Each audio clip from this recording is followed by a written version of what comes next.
Chapter 1176. Lu Shi's appearance was too sudden. The atmosphere suddenly dropped to a freezing point. Both Bai Dai and Xianxia felt a sense of fear and helplessness from the bottom of their hearts. However, Bai Dai quickly calmed down. She sneered at the food box in Lu Shi's hand and said sarcastically, "How long have you been standing outside? Do you want to give me my last meal and then use that white silk to choke me to death like how you strangled Gumin?" Lu Shi's eyes were dark and gloomy. In the past, Lu Shi was always warm like the warm sun in spring. He didn't make people feel hot or cold. He was neither hot nor cold, just right. His eyes were also slightly pale. Under the light they had a kind of amber texture, but now they were like black ink, giving people an inexplicable coldness. Uncharacteristically, Lu Shi didn't speak. Instead he stared coldly at Bai Dai. Gu Zhen, who was standing beside him, calmed down. Fear grew in her heart. Is what Bai Dai said true? Gu Zhen suppressed the urge to shake her hands and stared at Lu Shi's expression. Sister, did you really strangle her with a piece of white silk? Why did you do that? What reason do you have to do that? Lu Zhongqing, say something." After a while, Lu Shi stepped into the room and raised his right hand to put the food box on the table. His tone was flat as he spoke to Bai Dai. "You're possessed. I saw it with my own eyes. You're saying I'm possessed? Lu Shi, if you're a man, just admit it. Why are you denying it?" Since they had already fallen out, Bai Dai didn't want to pretend anymore. God knew how hard it had been for her all these years. Every time she saw Lu Shi's affectionate face, she wanted to scratch him. "Don't you know what happens to a person's body if they were strangled with white silk?" Lu Shi's reaction was very calm. He could even rationally point out the loopholes in Madame Hu's words. "You should know what happens to Gumin's body. There are no traces of her being strangled with white silk. Gumin and I loved each other very much. She just gave birth to a child for me. What reason do I have to kill my wife?" Bai Dai was furious. The second Madame saw Lu Shi's reaction and took a few steps back in fear. Lu Shi refuted the fact that he had killed his wife, but his reaction proved that he was right. Think about it, if Lu Shi really loved Gumin to the core, how could he be so calm when he suddenly found out about this absurd thing? Gu Zhen did not dare to accept this fact. But Bai Dai was so angry that she raised her hand and slapped her. "Lu Shi, you are the most disgusting person I have ever met in my life." The expected sound didn't come. Instead, her wrist was accurately grabbed by Lu Shi like an iron clamp. Lu Shi didn't use much strength, but Bai Dai screamed in pain and almost fainted. Her wrist was almost crushed. "I didn't kill Min. If you keep spouting nonsense, I'm afraid I'll have to resort to some extreme measures." Lu Shi raised his hand and flung her wrist away. Then he stood up gracefully and prepared to leave. "Lu Zhongqing, when you ignored her pleas for mercy and personally strangled her, were you happy?" Lu Shi's silhouette froze. He turned his head to look at Bai Dai and said, "I didn't kill Min. She died of illness. You have to remember that." Gu Zhen shuddered involuntarily. She still couldn't accept what was happening in front of her. Bai Dai sneered, "If you don't want people to know, then don't do it. You might be able to fool a 3-year-old, but do you think I'm blind? Let's not talk about Min first.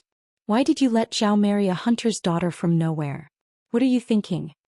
Lu Shi said, "Her father once saved Min's life. What's wrong with letting Zhao marry his daughter and take care of her for the rest of her life?" Bai Dai said, "Lu Zhongqing, that is Min's only surviving son. How could you humiliate him like this? You wanted to treat him as a bastard son and treat him like a bastard son. I agreed, but I didn't dare to get close to him. Now you want to ruin the rest of his life?" Lu Shi said, "I did it for his own good." Bai Dai sneered, "For his own good? You did it for his own good. Your solution was to make him a lowly bastard son. Now he is being suppressed by a lonely soul of unknown origin? Lu Shi is your daughter. You know that the so-called 2 souls in one body are fake, but you can still accept a lonely soul without any grudge. Don't you feel sorry for your daughter?" What she really wanted to ask was whether Lu Shi was still human. Lu Shi said, "One day you will understand." "I don't understand. I only believe the truth that I see for myself. You killed your wife and Gumin. You abandoned your daughter and let the evildoer take over her body and get away with it. You made the honorable son of Lu Shi a bastard and raised him to be useless. Lu Zhongqing, what are your intentions?" Bai Dai's words were full of blood, but Lu Shi didn't seem to hear it. "I told you you don't understand. You devil." Bai Dai had a bad temper. She had always been unmoved by force or persuasion. Luxi's words didn't work at all. Instead, it triggered the resistance that she had suppressed for many years. She covered her rapidly red and swollen wrist and said angrily, "Luxi, who was as beautiful as the moon, died a long time ago. Where did you come from, evildoer? You caused the death of Gumin's family. Are you still not satisfied?" Yes. Luxi was the evildoer. Bai Dai's chest rose and fell violently. Her emotions were completely out of control. If the second madam hadn't come back to her senses and stopped her, she would have pounced on Luxi. "You too." Luxi finally turned around and looked at the two of them. His eyes were still cold. "Let me calm down." After saying that, Luxi left without looking back. His footsteps sounded as if he was fleeing for his life. "Let me go." After Luxi left, Bai Dai finally lost her temper and pushed the second madam aside. "Do you want to die?" The second madam stopped her. "If you continue to provoke him, he might really kill you." "He's not a man if he doesn't kill me. I don't expect him to spare my life if he dares to kill his beloved wife." Bai Dai was still emotional, but the second madam refused to let her go. The two of them could only stand there in a stalemate. What was Luxi doing at that moment? He staggered back to his study and slammed the door. He fell to the ground as if he had used up all his strength. His forehead was covered in sweat. As time passed, he curled up into a ball. The veins on his forehead bulged. It was terrifying. "Do you really think you are Luxi? I'm not satisfied with your performance today." Luxi's eyes were closed. He breathed hot air through his nose and mouth as if he had fallen asleep. "How did Gumin die? Correct your position and identity. You have no right to question me like this." "I'll ask you again. How did Gumin die?" Because of Luxi's resistance, the voice in his head was silent for a while before it spoke again. "I said she was an outsider. She was destined to be rejected by the plane's consciousness and return to her own world. Bai Dai said you strangled her with my body." Chapter 1177. Luxi clenched his fists. He bit his pale lips so hard that they started to bleed. The voice was refuting his explanation, but Luxi knew that what Bai Dai said was mostly true. "You wanted to kill Bai Dai. If I didn't stop you, they would have been strangled by you." Luxi looked calm and said indifferently, "If there was no inside story behind Min's death, why did you try to kill her?" "Why?" The voice in his head didn't respond. Luxi said to himself, "She was just an ordinary person." Zhou Xian and the others couldn't accept the truth, and neither could Luxi. If the truth was wrong from the beginning, then wouldn't his years of planning be a joke? Bai Dai's questions rang in Luxi's ears. His mind was shaken and he almost choked. An ordinary person? If she was an ordinary person, she wouldn't have the ability to seduce you and me. You disappoint me. You and I are one, and we are complete when we are together. Now you want to be independent because of an ordinary woman. That's great. Luxi clenched his fists. His blood was boiling and his mind was full of complicated thoughts. "Isn't this your problem?" Luxi said, "Feelings are always changeable and uncontrollable factors." Luxi remembered clearly that he knew a lot of things from the moment he was born, but there was always a force that made him develop into a playboy. Ever since he met Gumin, he was confused about what he wanted. However, Gumin was the daughter of the Gu family and one of the two beauties of Xianxia. She was not someone he could match. Even though they were childhood sweethearts by marriage, the elders in his family never thought of letting him be with Gumin. Luxi wanted to work hard, but at the same time he was controlled by the strange force to stay away from the study and indulge in fun. It wasn't until 2 years before Gumin's marriage proposal that Luxi met an immortal. He was coaxed to eat a magical elixir and suddenly remembered everything.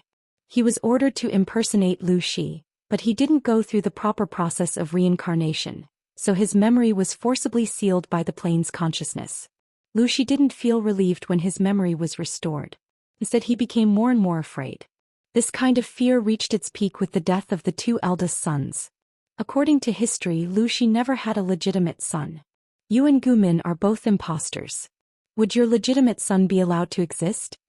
Luxi knew that the consciousness of the plane would eliminate the anomalies in order to protect its own interests. Looking at his clever daughter, Luxi felt as if he had fallen into an ice cellar.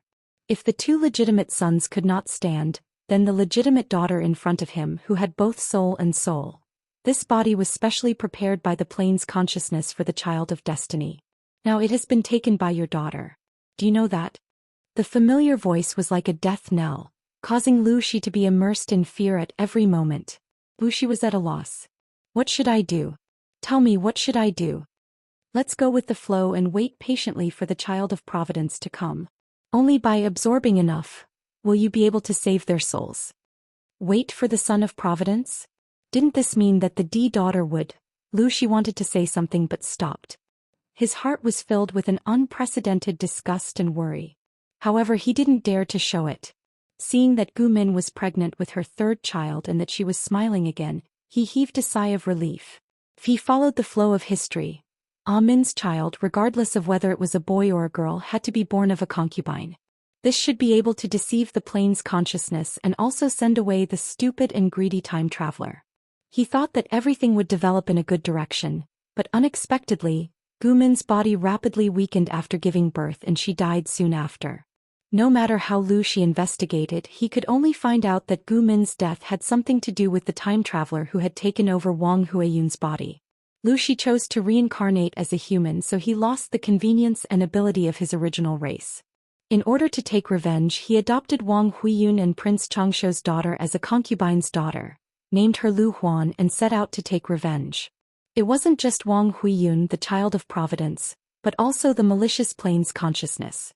Lu Shi often wondered what Gu Min had done wrong. It wasn't her original intention to time travel. After she time traveled, she behaved herself and didn't do anything out of line. Even though she was different from the original Gu Min, what she did was beneficial to the original history and not harmful to the future child of providence. Compared to the entire plane, she wasn't even a speck of dust. Why couldn't it tolerate her? Lu Shi knew that the plane's consciousness had the ability to repel outsiders. Once an ordinary soul like Gu Min who had no background was caught, she would be sent back to her original plane at best, or her soul would be destroyed.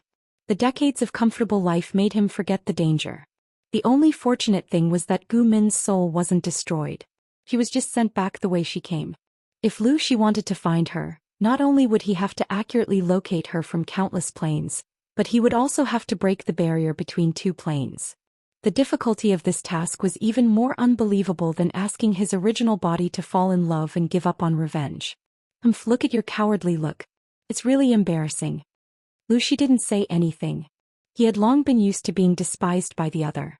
If you still want to see Gu Min, it's not impossible. At that time, Lu Shi was in the most desperate situation of his life. The voice was the last straw that he had to hold on to. What is it? As long as we use the child of providence to destroy the plane's fate, you and I will regain our peak strength. Breaking the barrier of the plane is nothing. Lu Shi frowned. That's a high-level plane with a high-level civilization. Although the level of civilization in the environment where Gu Min lived was still very low, because of the intervention of the child of providence, that plane was directly promoted to a high-level plane. There were thousands of planes in the world, and the high-level plane was the plane with the greatest potential. The barrier of the plane was very strong and extremely difficult to break. As far as I know, the plane we are in now and Gu Min's plane belong to the twin plane. If the two planes were compared to each other, it would be easier to understand the concept of the twin plane. Simply put, that plane had the potential to be promoted to a high-level plane, and now this plane also had the potential to be promoted. If that wasn't the case, why would the child of providence go back and forth? If you can take over this plane, your heart's desire will become a reality. Regardless of whether what the original body said was true or false, Lu Shi could only choose to believe it. Okay, I will start the layout. You can't just bet on one side. The child of providence isn't that easy to fool. You have to be more prepared. I know. Lu Shi looked down. If it's done, you should be able to regain your strength, right? The other said happily. Almost. But before that, I still have to rely on that stupid woman to absorb a small amount of fate. Lu Shi said, when that time comes, we will be two independent entities. Don't think that I will return to my original body. Chapter 1178. From the moment of separation, you and I are two independent entities. I am not your vassal. Lu Shi barely regained his senses. Because of his return to reason, he had to restrain himself from completely falling out with the other party. Perhaps the target of his revenge would not only be the previous ones but also one more. This is just your personal opinion, a foolish and naive one. Do you think that by possessing a human body and living as a human for decades, you are really a human in your bones? Even if you are willing to be a human, you still have to ask the consciousness of this plane and the patrolling merchant if they are willing to let you go. Gu Min was lucky enough to be expelled, but what about you? Your soul was destroyed and turned into cosmic dust. If you insist on being independent and resist my fusion, neither of us can resist the harm of the outside world. Are you willing to die like this? The voice knew Lu Shi's weakness too well because Lu Shi was the love it had separated.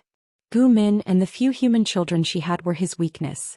Looking at Lu Shi's useless appearance, it was even more glad that it had separated its love back then. Emotions were indeed a hindrance to it. But no matter how much it despised Lu Shi, it couldn't let him run around outside. It had to find a way to take him back as soon as possible. Lu Shi said coldly, "Do you think I will agree to your request if I know that you killed Ah Min with your own hands?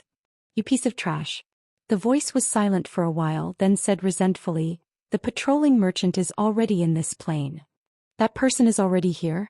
Lu Shi's eyes widened in shock. "Why isn't he?" The main system hid very well. As a part of it, Lu Shi didn't know the exact location of the other party's hiding place. It was normal that the patrolling merchant couldn't find the main system, but Lu Shi had transformed into a human and lost his special ability, so there was nowhere to hide. The main system was silent for a while as if there was a problem with the circuit, and the communication wasn't very sensitive. Who knows what these old foxes want to do? You don't have to think that you are lucky. They haven't done anything to you now because you are the father of the Son of Destiny. This identity is connected to the karma of the Son of Destiny. That guy can't do anything to you. No matter what the reason is, he won't let us go. If you want to live, the only way out is to merge with me again and restore your strength. Before it was sliced up and separated from itself, the main system was in a heavily injured state, and its strength could not compare to when it was at its peak. It had spent more than 2,000 years traveling to hundreds of low-level planes, tricking those stupid and greedy women into working for it under the guise of the system and the gold finger. In total, it had seized the luck of the dragon veins of more than 200 low-level planes. Unfortunately, it was unknown whether it was because it had done too many immoral things in the previous half of its life or something else, but it was always not favored by the heavenly Tao, and its luck was always a little bad. Every time he regained a certain level of strength, he would always run into a nemesis that could restrain him. It would either be a planar patrolling merchant who happened to travel to that plane, or that disgusting master-disciple couple. He would never admit defeat so easily. If it weren't for the fact that he was cunning enough to make sufficient preparations to escape every time, he wouldn't have been able to cut off his tail to survive every time. He had escaped from death time and time again, and would have been caught and hammered to death long ago. The main system had done some careful calculations. Right now, this plane was a high-level reserve with high potential. It had a majestic destiny. If it could gather the destiny of the Son of Destiny and destroy the foundation of the entire plane, it would be able to absorb enough energy, enough to restore it to its peak state. Unfortunately, its luck was as bad as ever. Just as it was happily slicing up the plane and preparing to play with the Son of Destiny, the few fragrant bodies that were separated from it made it feel like its balls were about to explode. The one that followed the female protagonist Wang Huiyun was not bad, and it had transferred a lot of energy to it for more than 20 years. The one that followed Jiang Pingji was simply pretending to be dead. Lu Shi was the most useless, and he was directly seduced by Gu Min.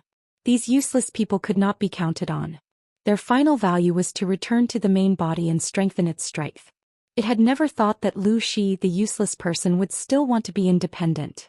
For all, did this useless person still remember the mission he was carrying? For the death of an ordinary human woman, he was still stubborn now. Who gave him face?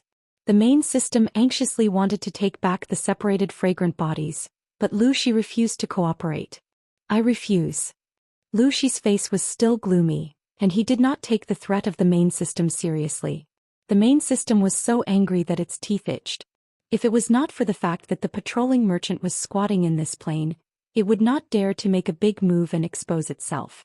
It would definitely have forcibly recalled the separated fragrant bodies at all costs. Why would it ask Lu Shi's personal opinion from so far away? Why? If I return to the main body, Lu Shi will be gone. For its own safety, the main system never gave too many memories to the fragrant bodies when it was sliced off. It only let them remember their respective missions, and Lu Xi was no exception. Even so, he knew that once he returned to the main body, the main consciousness would be the main system, not him. If that was the case, wouldn't Lu Xi be dead? Lu Xi wanted to reunite with his family, but he did not want to lose his entire family. He had secretly investigated the death of his two legitimate sons and Gu Min for so many years, and all the clues pointed to Wang Huiyun. He had never doubted himself. Now that the truth was out, it would be too stupid for Lu Xi to allow himself to be manipulated by the other party. I cannot absorb you as long as you help me. The previous promise is still valid. The main system bewitched him. Lu Xi, think about it carefully. You don't want to see the Son of Fortune take over Lu Xi's body and leave your biological daughter alone, do you? From the perspective of the consciousness of the plane, Lu Xi's body was specially prepared for Jiang Pingji. From the perspective of the parents, Lu Xi was their daughter, and he was the child that Gu Min painstakingly gave birth to after 10 months of pregnancy. Just because of the arrangements of the consciousness of the plane, she had to give up this body. Not to mention Lu Xi, even if it was any other parent, they would not be able to accept such an ending. So what if he was the Son of Fortune? At the end of the day, he was still an outsider who took over the nest of the magpie. The main system knew very well how to hit Lu Xi's weak spot. And that Lu Zhao, I really don't know if he is smart or stupid. I just casually tricked him and he gave himself away. The main system laughed. In his eyes, that fake legitimate sister is more trustworthy than you, his biological father. Lu Zhao was so scared that he immediately ran away and sought refuge with Jiang Pingji when he revealed some information and misunderstood that the hunter's daughter might be the body that Lu Xi's soul temporarily resided in. It was obvious that this guy was also a person who pretended to be a pig to eat a tiger. He looked like he only knew how to eat, drink and have fun, but in fact he was smart and knew some secrets. He and Lu Xi were at odds with each other because Gu Min had left some clues for this guy. Lu Zhao, this pig of a brain, did not think that if he really married the hunter's daughter, what benefits would Lu Xi himself get? Chapter 1179. Shut up. Lu Xi said coldly, let me think about it. We've been planning this for so long. If we give up now, all our efforts will be in vain. The main system was angry. Lu Xi was only a part of it, but now he was talking to the main body in such a tone. Who gave him the courage? Lu Xi frowned impatiently. The more the main system urged him, the more he couldn't trust it. Since Gu Min's death, Lu Xi's heart had died. If it weren't for the main system's promise to let him live, he would have died a long time ago. Now that he knew who his real enemy was, no matter what, he had to drag him into hell and consign him to eternal damnation. I'm worried. You're too cunning. Lu Xi said, tell me where you are and I'll help you. They knew their own situation very well. For advanced creatures like them who were pure spiritual bodies, once they lost their host, they were like snails that had their shells removed, revealing their weakest parts. They were basically at the mercy of others. If he knew where the main system was, he would have the upper hand. We are one. I'm cunning and you're just as cunning. Turning around and betraying his teammates and killing his acquaintances, I'm used to doing this and you're not going to lose out to me. If I tell you where I'm hiding, there's no guarantee that you won't turn around and sell me to the Son of Destiny. The main system refused with a smile. It knew that Lu Xi harbored hatred and malice toward it, yet it still told him everything obediently. That was really stupid. Lu Xi sneered, you know me well. That's a very safe place. The main system said proudly, Lu Xi, don't you dare betray me. If you dare to do that, think about your daughter first. Lu Xi's soul is very fragile. If I accidentally cut it into pieces. Lu Xi secretly clenched his fists. The veins on the back of his hands bulged, revealing a frightening green color. After a while, Lu Xi could no longer feel the existence of the main system. The main system was cautious. Even if it talked to Lu Xi, it wouldn't leave any traces. Otherwise, it wouldn't have been able to get away with it for so many years. But, a very safe place? Lu Xi closed his eyes and looked at a random place. The sky was dark and candles were already lit in the room. The bean-sized light dispelled the darkness in the room. However, the lighting equipment was too crude. Other than the area near the candlelight, the rest of the area was still shrouded in darkness. The darkest place was under the bronze lamp. It's dark under the light? The most dangerous place is the safest. Could it be that it is here? Lu Xi couldn't help but put himself in the shoes of the system. If he were the system itself, Where would he hide in order to avoid his natural enemies and the Son of Providence? Lu Shi thought about it carefully. He couldn't come to a definite conclusion, but he roughly sorted out a few suspicious targets. There was only one chance to deal with the system itself. If he couldn't hit the target in one strike, not only would he be in danger, but he would also drag the people around him into danger. This was contrary to Lu Shi's original intention. Compared to the problems Lu Shi was facing now, the previous ones were nothing. In order to retaliate against the system, Lu Shi had to have enough power, but he was only a part of the system. He was still trapped in the human body and had lost his special ability. Rashly clashing with the main body was tantamount to striking a rock with an egg. Unless, Lu Shi sat in his seat, his cold black eyes flashing with a complicated light of calculation. Killing with a borrowed knife. The system itself wasn't invincible. There were plenty of people who could deal with it. Didn't it say that the patrolling merchants were in this dimension? As long as they hadn't left, everything would be easy to handle. Of course, with Lu Shi's current identity, running to the merchants would be sending himself to die. But if he didn't do that, there seemed to be no other way. An unseen storm was brewing in Chongzhou. The battle between Jiang Pingji and Su Bei had also reached its climax. What subsystem, what main system? Jiang Pingji knew. Even if she didn't have the god-slaying sword in her hands, the system, which had been sliced up countless times, was destined to be pressed to the floor by her. She swore that she would use the system's petite body to wipe every single tile on the floor until it was clean and shiny. Her line of sight shifted from Chongzhou to the front lines. Jiang Pingji led the main force to attack Su Bei's main force. Qiguan Rang guarded the rear supply line, causing the enemy to return empty-handed several times. To reduce the pressure on the front lines and wait for the rear to stabilize, Qiguan Rang transferred Li Yun to the front lines. Qing Yuan received orders to lead the newly promoted generals and split up their troops to take a detour to Zhou County. They fought on two fronts to exert pressure on Su Bei. The two families fought in full swing. Huang Song occasionally jumped out to assist Su Bei and restrain Jiang Pingji's troops. What made Huang Song and the others' balls hurt the most was that, as the Lord, Jiang Pingji often led the troops into battle. Every time this happened, she would always attract a lot of hatred. Unfortunately, her martial arts were strong.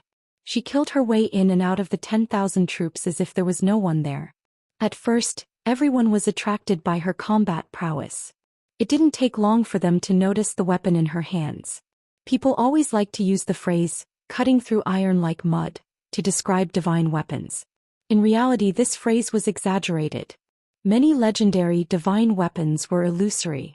Only the weapon in Jiang Pingji's hands allowed them to see what it meant to cut through iron like mud. It was really cutting through mud. Not to mention one spear and one shield. Even if there were more than 10 spears and shields, they couldn't block the opponent's sharp blade. With a swing of the blade, the spear and shield, the man and the horse were all sliced into two with a smooth cut. A real divine weapon. One Lu Shi is already so terrifying. With a divine weapon in her hands, she's like a tiger that has grown wings. Although one person's bravery in battle couldn't affect the outcome of the battle, who asked Jiang Pingji to be the enemy's vassal. The vassal personally entered the battlefield to fight. Every time she could behead hundreds of people. Wouldn't the soldiers be as excited as if they were on steroids? Every time they fought passively, Su Bei's side was under a lot of pressure. If they didn't make use of the terrain to slightly turn the tables, their situation would be even more difficult. Even if Su Bei intentionally targeted her, Jiang Pingji was slippery. She could still maneuver around the 10,000 troops. Her maneuvering and positioning were incomparably coquettish. They couldn't even hit her, let alone take her head. As a general under Su Bei's command, Xianxia naturally couldn't always command. It was common for him to enter the battlefield and encourage the troops' morale. If he wanted to find Jiang Pingji, he had to first go through the line of defense around her. For example, Li Yun. When Xianxia first saw Li Yun, he felt that his facial features were familiar. There was a special kindness between his brows. If not for the fact that they were on the battlefield and the two of them weren't on the same page, Xianxia really wanted to praise him. What a handsome young general with a friendly temperament. Even so, he still said something. "You're really good looking. I feel like I've seen you somewhere before." Li Yun's face darkened.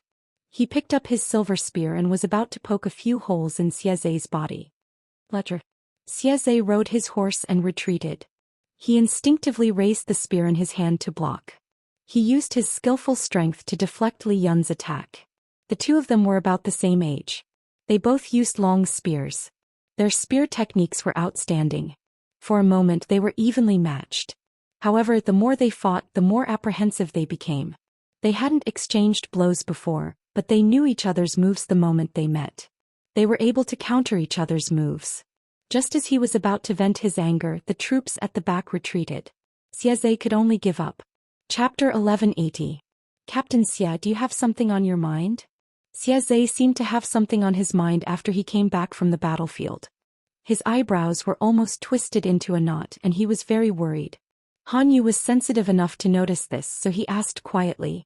Xiaze came back to his senses and subconsciously raised his vigilance. When he realized it was Han Yu who asked him, he finally let go of his guard. Military advisor Han. He didn't want to answer, but since it was Han Yu, he could confide in him. After all, he trusted Han Yu. It's nothing. It's just that the soldier with the silver spear that I met today. I always felt that he looked familiar. More importantly, the spear technique he used seemed to be the unique technique of the Xia family. The spear technique of the Xia family is not taught to outsiders except for the direct male descendants. Han Yu asked, Captain Xia, are you sure that the spear technique that he used is unique to the Xia family? Xiaze nodded with certainty. The Xia family was different from other aristocratic families. They were a family of martial arts and the whole family was full of martial arts. Many of the children in the family had to play with a small wooden spear as soon as they could walk. The foundation of martial arts also started at a young age.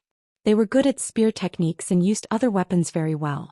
When Xiaze started practicing martial arts, he was not even as tall as the special wooden spear in his hand. The spear technique of the Xia family had long been integrated into his bones and blood. Even if he was blind, he would be able to recognize Li Yun's moves after 2 moves. It was impossible for him to make a mistake. However, he didn't say it out loud. If Han Yu wasn't trustworthy, he wouldn't have told him. Han Yu said, Lu, she doesn't have many generals. Apart from her, there is only one other person who is good at using the spear, Li Yun. I've heard of him.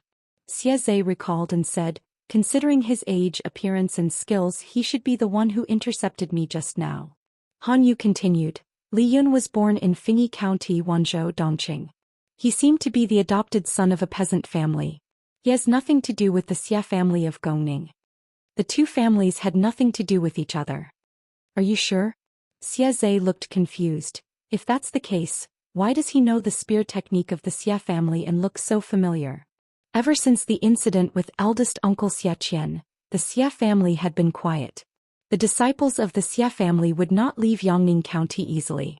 With Li Yun's skills, he would not have been able to master it without diligently practicing for 17 to 18 years. In other words, if there was a disciple of the Xia clan teaching him, then it would definitely be a direct descendant disciple that stayed outside for a long period of time and rarely returned to the clan.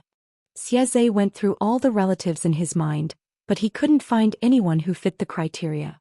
Sigh, if there was no war, perhaps I could go up to him and ask who his teacher is. As a descendant of the Xia clan, he had to ask about it, or else it would be hard to explain to the clan. Han Yu said, maybe there will be a chance in the future. Xiaze could only agree absent-mindedly. At the same time, Li Yun looked as if he had just suffered a stroke. He gulped down a large bowl of water, and only then did he manage to suppress the raging fire in his chest. What a lecher! Li Yun said angrily, how could that person be my cousin? Compared to Xiaze's confusion, Li Yun knew the relationship between the two. Before he met Xiaze, he had a good impression of the Xia clan, but now it was like he had swallowed a fly. Was that Xiaze an adorable fool? On the battlefield, knives and swords had no eyes. He dared to tease him. Li Yun regretted not poking holes in his opponent's eyes. No, I think he used his actions to prove the blood relationship between the two of you. Jiang Pingji's eyes were bloodshot and she didn't pay attention to anything else. But she still had the audience in the streaming room. The salted fishes had already told her about what had just happened. She had to admit that if they weren't family, they wouldn't enter the same house. These two were really interesting. Whether it was Xiaze's, you look so good, I seem to have seen you somewhere before, or Li Yun's, my lord is such an imposing man, yet you dress up as a woman, I'm not as good as you, they were both naturally adorable. Could it be that this thing was passed down from their ancestors? As they spoke, the military doctor came in with a medical box. "General, please take off your clothes and examine your injuries." Jiang Pingji wanted to leave.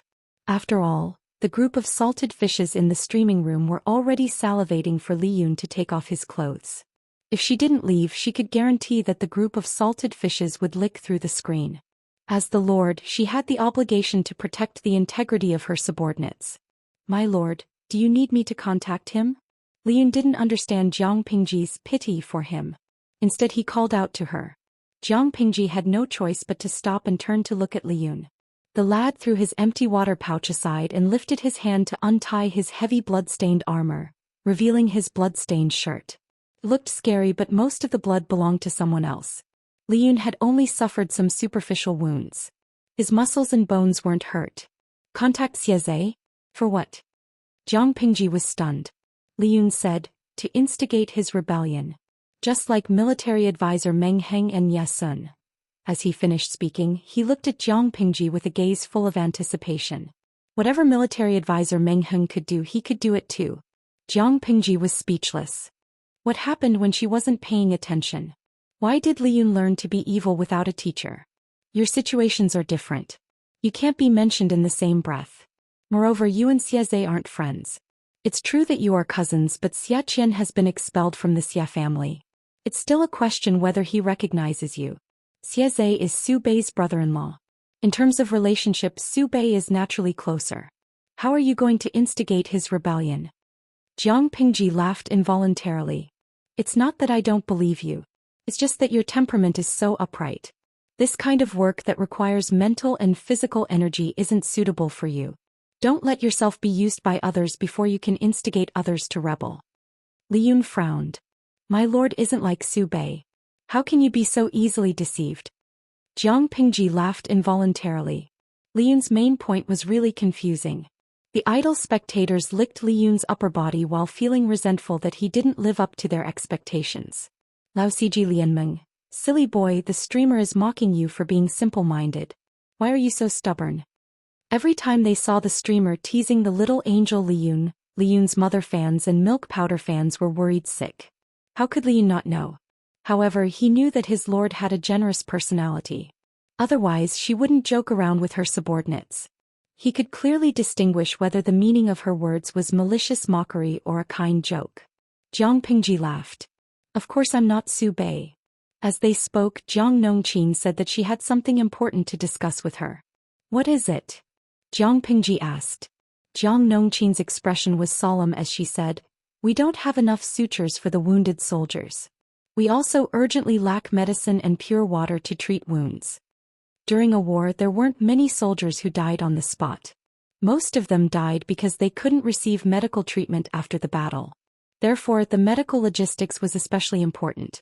Once medical treatment was in place, the number of deaths would be greatly reduced. Jiang Pingji had already formed a relatively complete medical logistics team. The death rate had reached new lows.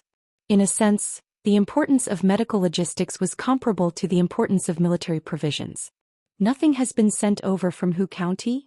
Jiang Pingji frowned. Jiang Nongqin said, It hasn't been sent over.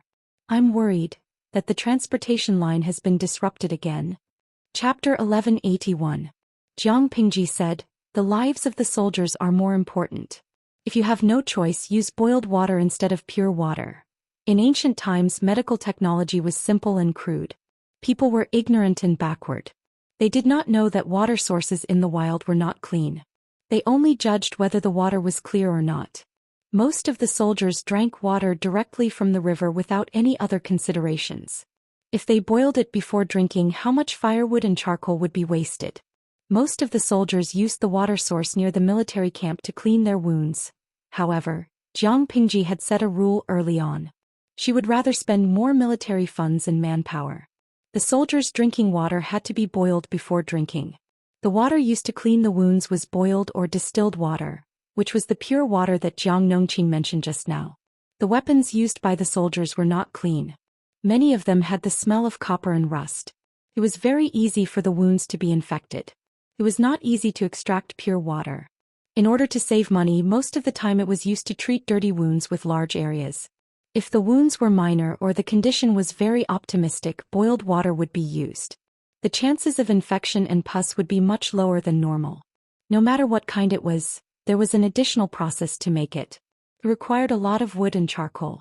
Jiang Nongqin thought for a while and nodded. I understand. The suture could not be made on the spot, but they could use thicker hair to temporarily replace it. In the past there was a shortage of materials in the war. They dealt with it this way. The only headache was the medicine for external injuries. Perhaps the heavens heard Jiang Nongqin's distress. The medical supplies that were scheduled to arrive that day arrived on the third day. However, they were in a sorry state. It looked like they had been ambushed. Jiang Pingji had to ask. The commander in charge of transportation was in fear and trepidation. He was so anxious that his forehead was sweating. He had been promoted from an ordinary soldier to a sergeant. Later he was promoted to a sergeant with military merits. Now he was a commander in charge of 100 people. Although he was elevated among ordinary people, he never thought that he could talk to the Lord. He was so anxious that he was speechless. Jiang Pingji saw his embarrassment and said gently, "Don't rush. Tell me slowly." The commander said, "My lord, we were ambushed by the enemy on the way. In order to protect the goods we had to make a detour." Fortunately he was a local of Hu County. Before he joined the army he was a peddler who sold groceries from south to north. He was familiar with all the routes. Of course he was proud and afraid at the same time. He even bit his tongue when he spoke too hastily. His brown-black face was filled with anxiety. Even though they successfully arrived at the front lines when the enemy ambushed them, they took away a truck full of items. There were 2 boxes with a total of 200 rolls of suture thread, 1 box of anesthetics for external injuries, and 2 boxes of pure water in large glass bottles. Counterfeiting was more expensive than several carts of military supplies. Jiang Pingji said, "Enemy? Whose soldiers?" "They were disguised as bandits. I couldn't tell where they came from and their weapons didn't have any insignia." The captain thought for a moment and added, "But those weapons are of excellent quality. How can ordinary bandits have them? He must be some vassal in disguise." Jiang Pingji said, "You're not bad. Where are you working now?" He was still able to calm down when he was ambushed by bandits and immediately chose to take a detour to protect Big Head. Although it was a waste of time, he also managed to preserve the items. His merits outweighed his faults, so he deserved to be rewarded. Jiang Pingji did not lack scholars at the moment, but she lacked generals. She should promote more new people to prevent a shortage of talents in the future. If he could maintain this position in the future, he might even be promoted again. Jiang Pingji planned to change the military system after her forces stabilized. The military positions had to be clearly defined. Most of the 5 countries in the world continued the military system of the previous dynasty, Xia. Whether it was the title or the positions, it was somewhat messy and the division of labor was not clear. No order meant chaos. If she let it go, sooner or later there would be trouble. That was one reason. The other reason was that Jiang Pingji did not know how to reward the people in the tent. She could not send people off with property deeds or gold, silver and jewelry every time, could she? Once or twice was fine, but if she did it too many times, it would inevitably give people the illusion that she was not very sincere. The captain said excitedly, "I'm now working under the commander's tent." "Well, you've done well. Continue to work hard in the future." "Yes." This young uncle had a silly smile on his face as he floated out. A cart of items was gone, but there were still many medical supplies left. If they used them sparingly, they could still last for a long time. "Remember this. I'll get it back from Huang Bogeo in the future," Jiang Pingji said with a cold smile. There was no one in the tent. No one answered. Only the salted fish in the streaming room knew that Jiang Pingji was talking about them. As the streamer's temporary secretary, the salted fish puffed out their chests proudly. The red scarves around their necks seemed to be brighter. On the other side, the group of bandits transported the items away. "It's a pity that we don't have enough people. Otherwise we could definitely take down those 100 people." There were only 200 people in the transportation team. Even a fool would know that the items they were escorting would not be too precious. But when they opened the box, everyone was dumbfounded. A woman sewing thread? They picked up a carefully wrapped item and opened it to see that it was a roll of thin thread. It doesn't look like it. Because of their limited skills, the raw materials for the suture thread were catgut, tendon thread, or silk. At first glance it looked a little like coarse embroidery thread. Look at how neatly and tidily these things are packed. There should be some special use for them, right? If the suture thread confused them, then the distilled water in the large glass bottle made them even more speechless.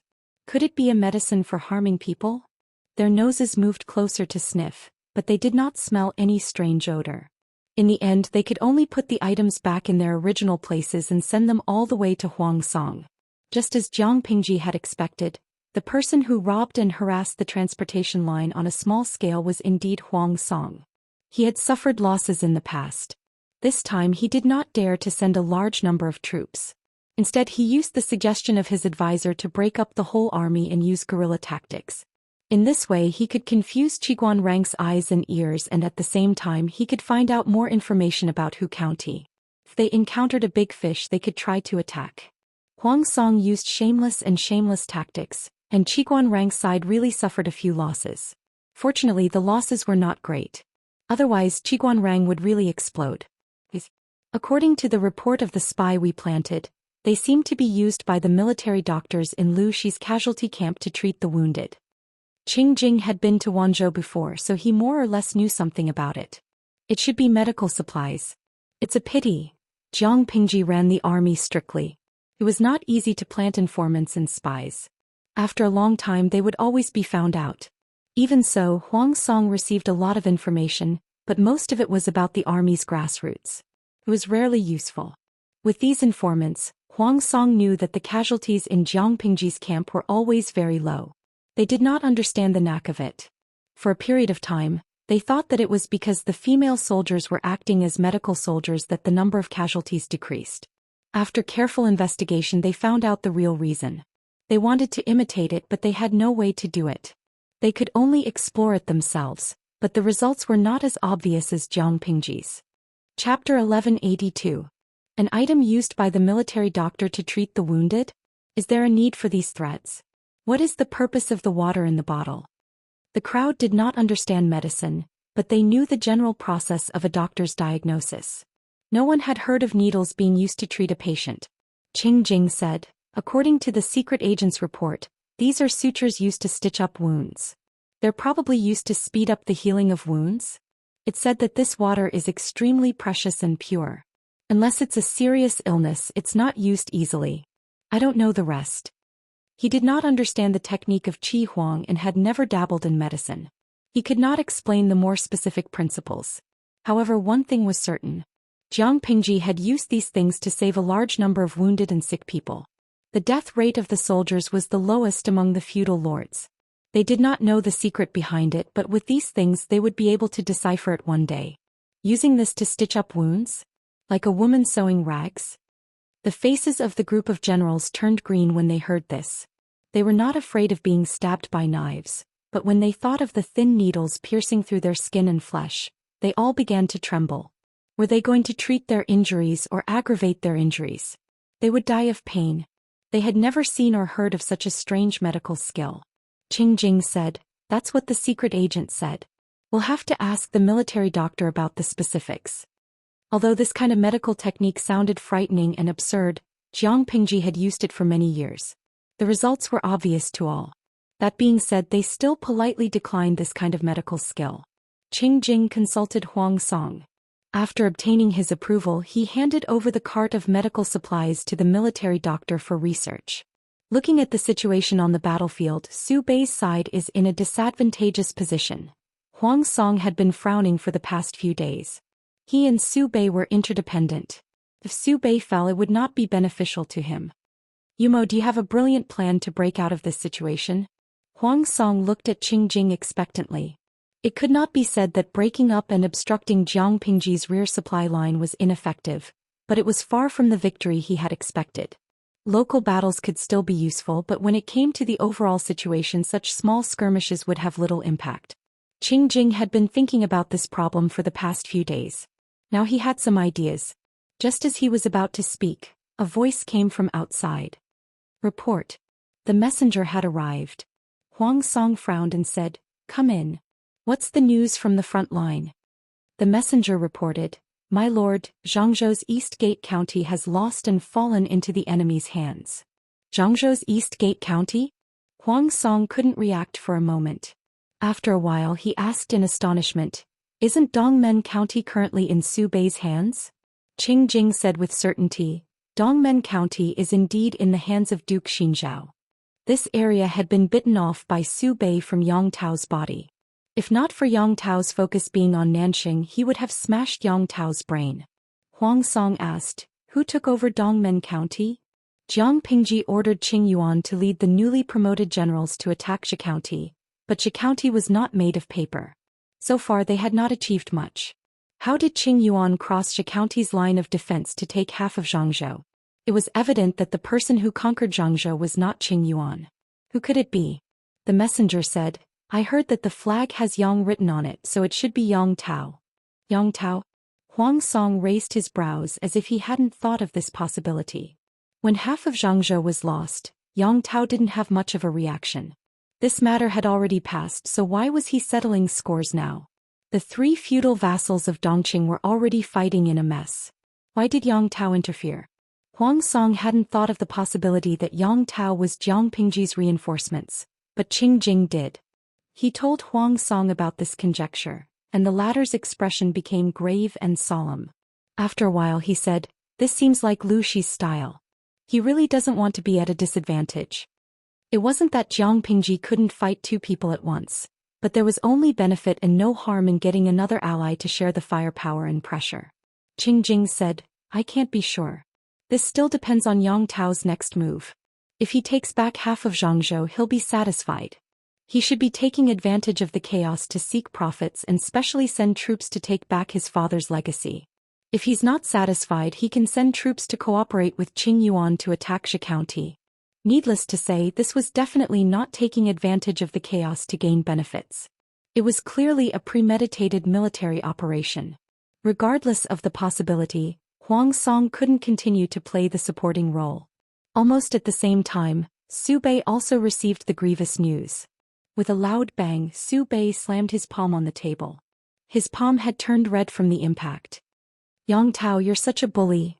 The enemy was taking advantage of the situation. To Su Bei it was like adding hail to snow. He had been restrained by Jiang Pingji's main forces in one area and had been sulking. The few times he went out to battle he won more than he won. This was a huge blow to his morale. Everyone was dispirited and listless. Su Bei only thought that Yang Tao was taking advantage of the chaos, but Han Yu wasn't so naive. "My lord, now is not the time to be angry," he said. "My lord should think about how to deal with Lu Shi and Yang Tao's alliance." Su Bei's heart thumped. Was it possible for the two of them to work together? The officials under the tent frowned. If Han Yu's words were true, the pressure they faced would increase. Is military advisor Han exaggerating to scare us? I've never heard of any friendship between the two of them. Half of the family business left behind by his father had been lost. Yang Tao hadn't even deployed troops from Nanxing to help. How could he come back just like that? The officials under the tent didn't want Yang Tao to get involved. Han Yu said calmly, "Since it's beneficial, why do we need to talk about friendship when it comes to forming an alliance? My lord, why don't we send an envoy to probe and persuade them?" Qing Sun thought about it and chose a roundabout strategy. Yang Tao and Lu Shi don't have a deep friendship. If they really form an alliance, it must be because of some benefits. If we can find out the reason, we can find the right solution. If Yang Tao got involved, it was hard to say whether Zhe County could be saved. Su Bei looked calm on the surface, but he was actually anxious. If Zhe County was lost, he wouldn't have the face to meet his ancestors. Han Yu didn't say a word, but he agreed with Qing Sun's suggestion. It would be best if they could break up their alliance without sacrificing a single soldier. But were things progressing so smoothly? Han Yu frowned deeply as he thought about the recent battle situation. Although Lu Shi was usually impatient when it came to the battlefield, this woman's endurance was much stronger than he imagined. Han Yu had tried to lure her into an ambush several times, but Jiang Pingji knew when to stop. She refused to fall into his trap. Han Yu had a vague feeling that Jiang Pingji had been holding back until now because she was waiting for news from Yang Tao in the south. Han Yu didn't guess everything correctly, but he was 80% right. Report. The enemy is shouting in formation outside the pass. The faint sound of a horn drifted into everyone's ears. Chapter 1183. Yang Tao's participation in the battle had poured a basin of hot oil on the originally calm situation. Huang Song and Su Bei were solemn and worried, while Jiang Pingji heaved a sigh of relief. With Yang Tao's help, taking down Zhou County shouldn't be a problem. Jiang Pingji had long ordered Qing Yuan to restrain the troops from Zhou County. The two sides had been in a stalemate for half a month. Yang Si smiled and said, "Even so, it's hard to say if Yang Tao changes his mind at the last minute." Jiang Pingji said, "Others might, but it's unlikely for Yang Tao." Yang Si said, "What if Su Bei voluntarily offers Zhao Xiao to appease Yang Tao's resentment in order to protect himself?" Half of Zhangzhou had been taken back. Killing Zhao Xiao would be Yang Tao's revenge for his father's murder. As long as Su Bei endured the pain and sacrificed some of his flesh to appease Yang Tao, he might be able to send Yang Tao away. Su Bei has a fatal strike. He's very shameless. Jiang Pingji sneered coldly. Zhao Xiao voluntarily surrendered to his aristocratic family. Even if he murdered Yang Jian, he didn't harm Su Bei's interests. If Su Bei pushes him out to be a scapegoat for his own interests, not to mention other things, Su Bei's good reputation of 20 to 30 years will be ruined. After this, which aristocratic family would dare to surrender to him? Su Bei was born into an aristocratic family. His ancestors had a high reputation. These were his political capital, but at the same time they were his burden. There was a kind of burden called puffing oneself up at one's own cost. Su Bei knew that Zhao Xiao was a hot potato, but he wouldn't let Zhao Xiao be a scapegoat. Yang Si laughed. "My lord knows Duke Xinzhao very well. The human heart is complicated, but he's a simple person." Jiang Pingji said, "There should be good news from Gong Liao's side." Jiang Pingji had high hopes for Qing Yuan and he didn't let her down. Qing Yuan was also mischievous. For the past half a month he'd been following the rules. He didn't make any mistakes, but he didn't have any bright spots either. He didn't give the enemy great pressure. He even gave them the false impression that their military strength wasn't strong. He pretended to be weak and took the opportunity to weaken the enemy's vigilance. If it were any other lord, Qing Yuan would have been dissatisfied if he hadn't made any progress for half a month. However, Jiang Pingji let him do it. In order to support Qing Yuan's plan, Jiang Pingji also asked Qin Gong, who was born in Zhou County, to lead troops and horses to Qing Yuan's side to support him. As expected, the governor of Zhou County became more and more arrogant. Usually he would float on the spot when he walked. At the spur of the moment, news of Zhangzhou's defeat came from outside. The commander of Zhou County saw that the morale of his soldiers was low. He felt that they urgently needed a great victory to boost their morale. If he could achieve a great victory and capture the enemy's leader, he would definitely receive the Lord's appreciation and his status and power would increase. Qing Yuan narrowed his eyes. It's about time. Qin Gong was a native of Zhou County. He was very familiar with the surrounding terrain and had provided Qing Yuan with many conveniences. Once again they sent out their troops to challenge Qing Yuan. The two sides fought fiercely and Qing Yuan's side was still no match for them. After fighting for a while they began to show signs of weakness. There was a saying that went, "Don't chase a cornered enemy," but Qing Yuan's repeated defeats in the past few days had fueled the arrogance of the defending generals. When someone advised him not to pursue a cornered enemy, the defending general said angrily, "A cornered enemy, a cornered enemy." Every time they come and go they say the same thing. An armchair strategist was nothing more than that. We've already probed Lu Gang's forces. They're not as terrifying as the outside world says. Their forces are small, so if we don't chase after them and kill them all, are we supposed to watch them escape? Army, follow me. But the place where Lu Gang's forces retreated is covered in tall bushes and dense forests. It's a good place to set up an ambush. We mustn't chase after them. We'd rather let one of them go by mistake than... Before he could finish speaking, the defending general had already galloped far away. It was not his fault that nobody listened to him. It was Qing Yuan's fault for acting several times in the past, so he had long worn off the defending general's wariness. The defending general led his troops to charge and beat up the remaining soldiers. It was actually somewhat irresistible. They had won repeatedly and their morale was high. However, he was not happy for long. Before he could retract the smile on his face, countless arrows shot out from the dense forest on both sides. The flags representing the enemy were raised, and the enemies popped their heads out one after another. Their battle cries shook the sky. An ambush? The defending general's heart palpitated. He grabbed the reins with all his might, causing the war horse under him to neigh in agitation. They were about to retreat, but Qing Yuan had already sealed off the path they had come from, giving them a chance to catch a turtle in a jar. Since you're here, don't leave. Qing Yuan heaved a long sigh of relief. He had been under too much pressure recently. Even if he deliberately showed weakness to the enemy, it still affected his morale. As the planner, the pressure he bore was not small. Seeing the enemy fall into the trap, he felt that the grievances he had suffered for the past half a month had all disappeared. Arrows, rolling logs, and hot oil were all directed at the enemy. The defending general was not Yang Si, and the troops under him were not the elites that Jiang Pingji had carefully trained for several years. They had already lost their sense of propriety when they encountered an ambush. The army formation was in a mess. How could they maintain order and resist the enemy's retreat? The more chaotic they were, the more casualties they suffered. In less than an hour, the place was already a river of blood.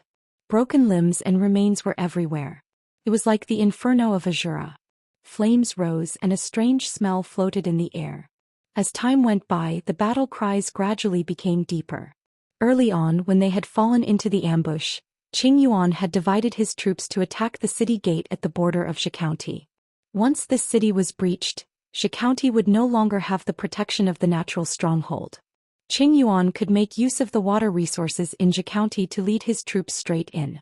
Although there were important military towns along the way, most of the troops had been transferred by Su Bei to Hu County.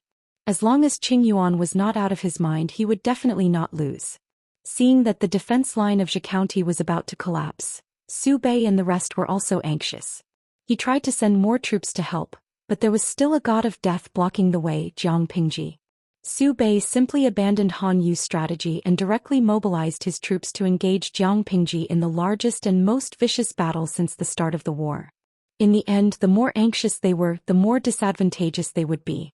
Without the hindrance of the terrain, how could Jiang Pingji's cavalry not run wild and trample on the enemy? The cavalry of the north borderline was so strong, but in the end they were still overthrown by Jiang Pingji. Would she be afraid of a mere Su Bei? If Huang Song had not sent more troops along the way to help Su Bei stabilize the situation, his losses would have been even greater. At the same time, the emissary sent by Su Bei also met Yang Tao. From his mouth he extracted the reason for his alliance with Jiang Pingji. To be honest, Yang Tao originally did not want to get involved in the situation in Dongqing. He only wanted to quietly develop his strength and let the group of immortals fight amongst themselves. Who asked Su Bei to accept Zhao Xiao's allegiance? The hatred of my father's murder is absolutely irreconcilable.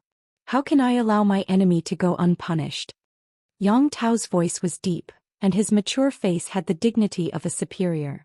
Emissary, there is no need to speak further. I will personally kill that despicable Zhao Xiao to comfort my father's soul in heaven. The emissary choked. Chapter 1184. Are you sure Yang Tao said that? Upon receiving the messenger's reply, Su Bei's face turned ashen. Firstly, he was furious that Zhao Xiao had made a mistake and he had to take the blame. Secondly, he was furious that no one had alerted him. Su Bei had roped in the power of the landowning households and managed an enormous network of connections. There were at least 40 to 50 surplus generals like Zhao Xiao who he kept up appearances. Every time a landowning household defected to his side, it meant the expansion of his own power and connections. How could Su Bei possibly reject them? Zhao Xiao was also a famous scholar in Zhangzhou's East Gate Prefecture. Su Bei had always been very tolerant towards scholars. He came to seek refuge with her, which meant that her reputation was attractive to famous people. He had never expected that Zhao Xiao would have such a debt on him. If he had known about it back then, he might not have been willing to accept him. Su Bei's expression did not change much, but his heart was filled with regret. Everyone knew how to say things after the fact. Those who understood Su Bei would know that even if he had known about the grudge between Zhao Xiao and Yang Tao in advance, he would still have accepted Zhao Xiao. Why did he say that? This was because other than the incident with Yang Jian, Zhao Xiao didn't have much of a blemish on his record. If Su Bei rejected Zhao Xiao's offer of allegiance because of the enmity between Zhao Xiao and Yang Tao, wouldn't that be telling the world that he was afraid of Yang Tao? Su Bei was someone who would rather die than lose face. Reputation and face were more important than any other worldly possessions. Moreover, when Zhao Xiao had pledged his allegiance to him, Su Bei's influence had been on the rise. He might not have been afraid of Yang Tao. Faced with Su Bei's interrogation, the envoy trembled as he replied, "That is indeed the case." This time Su Bei gave up. Under the tent, Zhao Xiao trembled inwardly. Even though his heart had shrunk into a quail, he still put on a righteous expression on his face. Rather than waiting for Su Bei to find trouble with him, he might as well be honest and take a step back in order to advance. Based on Su Bei's temperament and style, he would not be able to bring himself to punish him. "My lord, this matter is nothing more than a personal grudge between Xiao and Yang Tao. Every injustice has its enemy, every debt has its creditor. This matter should be settled by Xiao and him." Zhao Xiao's voice was solemn and tragic. "Back then I went to Nanxing to escape pursuit. Fortunately, my lord did not abandon me and gave me the title of general. I have been working for you for more than a year, but I have not made any contributions. I only hope that I can use my lowly body to do my best for my lord." Su Bei's complexion did not improve. Instead it worsened. "What is the meaning of this?" Zhao Xiao straightened his chest and said, "Xiao is willing to take your head and settle this old grudge.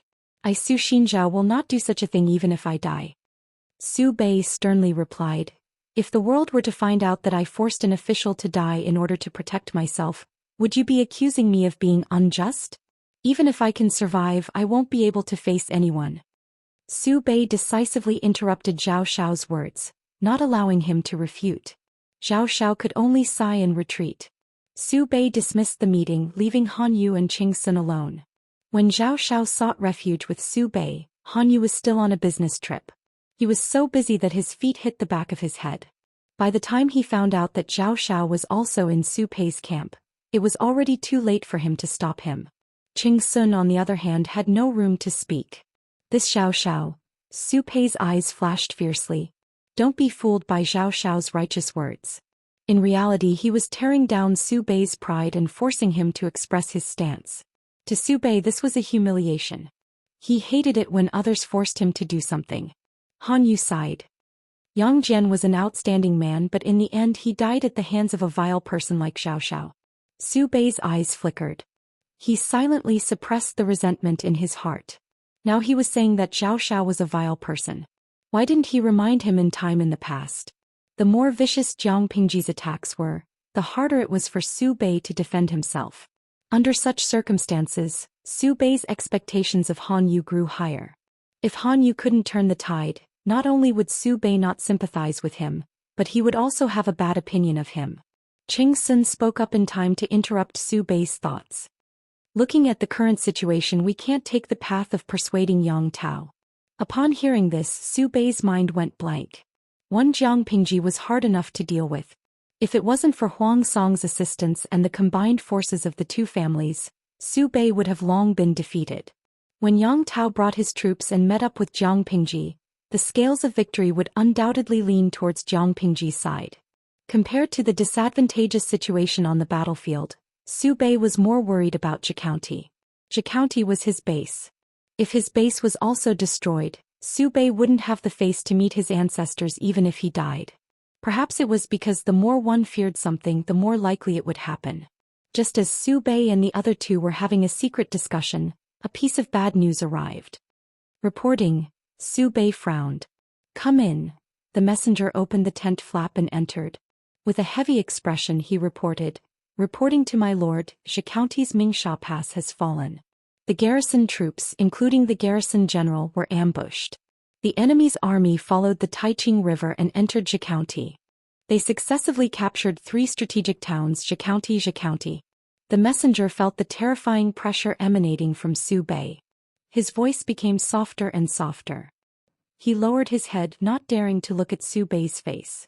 Su Bei was so shocked by the news that he almost lost his balance. The scene before his eyes dimmed. Qing Sun saw that the situation wasn't looking good and hurriedly stepped forward to support him. Zhe County was a rich and populous place. The rivers within the territory connected the north and south, and the trade routes were developed. However, it also had a fatal weakness. It lacked natural defenses. Apart from Mingsha Pass, there weren't any decent passes. Once Mingsha Pass was breached, the enemy would be able to take advantage of the Taiqing River within Zhe County. Su Bei had spent a lot of manpower to build those military towns in recent years. The garrison troops of Mingsha Pass were ambushed? What's going on? Han Yu immediately grasped the crux of the problem. Mingsha Pass had sufficient military strength. How could it be easily captured by the enemy? Unless the garrison general was greedy and rash. When Han Yu thought of this possibility, his already serious facial features became even colder. He had warned the garrison general of Mingsha Pass to avoid greedy. The messenger stammered out the cause and effect of the ambush. Han Yu was so angry that the veins on his forehead bulged. Xianxia was hopeless.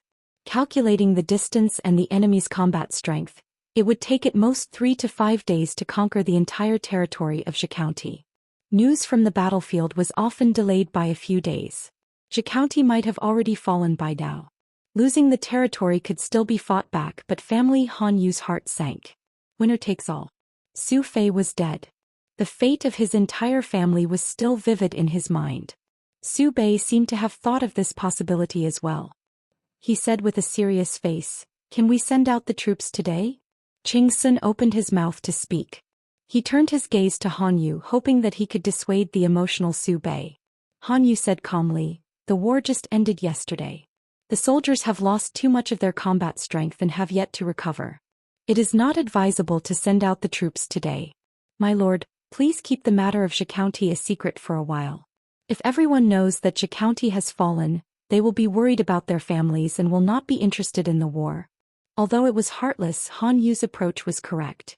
If this bad news were to spread, the already weak morale of the army would most likely collapse. Chapter 1185. After conquering Mingsha Pass, Qing Yuan made use of the water conservancy in Xianxia to quickly contact Yang Tao's main force. To be precise, he was contacting Wei Xi.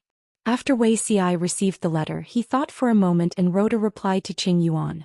The content of the letter was mostly about matters to take note of during the march, and it also contained some personal goods. Although Jiang Pingji was born into an aristocratic family in this life, she suppressed the aristocratic families even more ruthlessly than in her previous life. Regardless of whether one was a feudal lord or an emperor, one needed not only talent but also wealth to accomplish great things. How could one do it without money? 60% of the world's wealth was in the hands of the aristocratic families. If they did not take advantage of the chaos of war to attack the local tyrants and scrape off their fat, it would not be easy to make a move in the future. Once the world was at peace, the landowning households would use their resources to amass wealth again. It could be said that there would be no end of trouble in the future. However, this was not a problem for Wei Xi. He had followed Her Majesty for dozens of years in his previous life. He had seen with his own eyes that she had done countless evil deeds and dug countless traps for the gentry and commoners. He didn't dare to say that he had learned the essence of the other party, but he still knew how to imitate them. Don't be fooled by Wei Xi's good looks. When he becomes evil, he has the face of a human but the heart of a beast. The goods he smuggled in would definitely teach Qing Yuan a lesson. Qing Yuan and Qin Gong led the army and broke through the Mingsha Pass. Following the Taiqing River, they conquered several important military towns. The hinterland of Xianxia was open to them. Before invading Xianxia, the two of them repeatedly ordered that the soldiers were not allowed to disturb the people. If anyone was found to be robbing the women, they would be punished according to military law. Those who voluntarily reported would be rewarded with merits, but those who did not report would be punished. Xianxia was the Su family's territory, and the people's hearts were with the Su family. If outsiders harmed the local people, it would definitely cause them to retaliate and resist. Jiang Pingji's training over the years was effective. Moreover, the military political commissar was violently brainwashing them day after day. Who dared to commit crimes against the will of the people? Our army won a great victory, but the soldiers were still in good order. This made Qin Gong sigh with emotion. If all the soldiers in the world could be like them, how many tragedies would there be in the world? Qin Gong's emotional words were accidentally heard by Qing Yuan. Qing Yuan smiled and said, "Feng Jing, you're wrong. If all the soldiers in the world are like this, the casualties will only be greater." Qin Gong was at a loss. Did Qing Yuan say something wrong? Qing Yuan explained, in a battle between vassals, if their forces are almost the same and their military strength is equal, it means that the war will drag on indefinitely because none of them can do anything to the other. Fighting a war not only required the soldiers to fight with their lives on the line, but also required the support of the common people in the rear. The longer it drags on, the more people will starve to death and the more soldiers will die on the battlefield. In this way, won't there be more casualties? Qin Gong understood. He scratched the back of his head in embarrassment and smiled innocently. Qing Yuan felt his hands itch. No wonder those military advisors liked to bully Li Yun so much. It was addictive to bullying honest people. The population density of Zhe County was much higher than that of a small place like Hejian County. The more landowning households there were, the more wealth they would have. When Qing Yuan received Wei Si's reply, he immediately understood what to do. He didn't raise his butcher's knife against the landowning households, but he ordered a portion of his soldiers to break up and rob them under the guise of bandits. Before Qing Yuan led his troops to attack, Zhe County was considered a haven for the landowning households in troubled times. Every household had a rich heritage. When the army invaded, most of the small landowning households planned to move away to avoid the disaster. This actually benefited these fake bandits. They didn't rob women or people, they only wanted wealth. They took away all the neatly packed family wealth that they had painstakingly packed up. Of course, they weren't too crazy. They didn't touch any of the jewelry on the women, but they couldn't let go of the accessories on the men. The small landowning households were in a hurry to move and were robbed, but the middle-ranking landowning households were unhurried. They didn't have anyone in their family who was an official, but their heritage was still passable. As soon as the new owner arrived, they surrendered to her without fear. But they didn't escape the evil hands. The bandits still looted half of their property. To prevent them from suspecting, they even raised their butcher's knife to kill those who resisted. Apart from these, the remaining landowning households and businesses were the landowning households that followed Su Pei. They were the most panicked, especially the families of Su Pei's officials. If they fell into Jiang Pingji's hands, it was hard to guarantee that she wouldn't use them to threaten their relatives. Su Yanxiao welcomed her second great escape under such circumstances. She had just woken up that day. The courtyard was different from its usual deserted state. The servants were busy packing their luggage. Su Yanxiao's position in Su Pei's residence was very awkward. A group of cousins treated her coldly and the female elders ignored her. She didn't care. Instead, she locked herself in the courtyard to observe mourning for her deceased mother, chanting and copying scriptures every day. A few days ago, she faintly heard a few maids talking about the situation outside. It seemed that the enemy was about to attack again. Enemy? Which feudal lord? Su Yanxiao subconsciously thought of Qin Gong. After not seeing him for a few months, she actually thought of him more than before. Now she was all alone. Her closest blood relatives were gone. Only Qin Gong was somewhat familiar to her. The maid stammered, "I think it's the one in Wanzhou." That was the Lord Lu Shi that Qin Gong served now? Ripples appeared in Su Yanxiao's calm heart. Her slightly furrowed brows slowly relaxed. When she heard that the enemy had attacked, she subconsciously thought of the barbican from a few months ago. Her heart tightened as if she had fallen into an ice cellar. However, Qin Gong's promise to her made her feel inexplicably at ease. All her hesitation and fear disappeared without a trace. Now, where was he? As usual, Su Yanxiao finished copying the scriptures. She recited the contents of the scriptures and placed the scriptures in a copper basin to burn for her deceased mother. With a creak, the courtyard gate opened. The first grade maid assigned to her by Su Bei's legal wife hurriedly said, "Miss Xiao, quickly." Su Yanxiao lowered her eyes and asked, "What's wrong?" The maid said, "The carriage and horses are already prepared outside." "Why hasn't Miss Xiao?" Su Yanxiao raised her eyelids coldly and glanced at the unruly maid. The maid wasn't the least bit intimidated by her attitude. Instead, she grabbed her wrist. Su Yanxiao pulled her hand back. "Go and tell Auntie that I'll go over after I've packed my things." The maid said, "Miss Xiao, what do you have to prepare? Right now, escaping with your life is more important. Money and jewels are all worldly possessions." Su Yanxiao laughed coldly and took the initiative to walk to the gate. "Forget it. Let's go." She was just an orphan girl living under someone else's roof. Even if the maid was rude to her, she couldn't say anything. The maid was right. Apart from this person, what else did Su Yanxiao have in this courtyard that belonged to her? Since that was the case, what else did she have to prepare? Su Yanxiao seemed to be invisible. She didn't make a sound as she was shoved into the carriage. She kept her head lowered throughout the entire journey. The carriage drove to the pier and Xianxia was once again arranged to enter the cabin of the large ship. As she watched the pier disappear from her line of sight, she sighed silently. She lowered her head and recited the rebirth scriptures, as if doing so would calm her anxious and flustered heart. After traveling for about 15 minutes, the frightened cries of the women could be heard from outside the cabin. Xianxia suddenly opened her eyes. Chapter 1186. Pirates? The sound of messy footsteps pierced Xianxia's eardrums. A familiar fear spread uncontrollably throughout her body. Her eyes were wide open, her fingers almost digging into the flesh of her palms, and the roots of her teeth were also trembling as her footsteps approached. Outside the cabin, the frightened cries of the women could be heard. Although she had not seen it with her own eyes, she could picture the scene in her mind just from the sound. The experience outside Mountain Urn City resurfaced in her mind once again. Xianxiao's limbs were as cold as ice. Clang. The door of the cabin was violently pushed open, and the burly boatman whistled loudly at the panicking women in the cabin. "Oh, the big fish are all here." The other party's elegant words carried a thick Zhou accent. He chuckled and said, "Are you going to come out on your own, or do you want us brothers to carry you out one by one? Whoever refuses to cooperate may be fed to the fish." The women in the cabin were all Su Bei's concubines, daughters born of concubines and first-ranked maids. Despite the pirates' threats, they wept and did not dare to move. They were miserable beyond compare, their cries almost piercing one's eardrums. Xianxia clenched her fists in fear. Her face was pale from the loss of blood. She felt that the current situation was even more terrifying than that time in Mountain Urn City. Previously she had not been alone. Her mother had protected her with all her might, so Xianxia had felt a sense of security. Now she was all alone. Her life and death were in the hands of the heavens. The pirates impatiently threatened her again.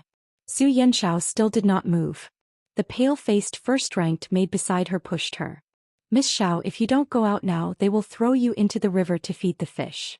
Xianxia snapped out of her daze. Her face was pale as she turned to glance at the maid beside her. The inner residence of the Su family was not peaceful. These maids who served their masters were all shrewd people. They were used to swerve to the wind, flattering the strong and trampling on the weak. Xianxiao's status was awkward. Her biological father was Su Bei's younger cousin, but he had been forced to hang himself. Her biological mother had committed suicide for love. She was just an unloved orphan. Even if Su Bei wanted to treat her well for the world to see, how would the outside world know how she lived in the inner residence? Eldest aunt treated her coldly and never asked about her situation. No matter what, Xianxia was Su Fei's eldest daughter.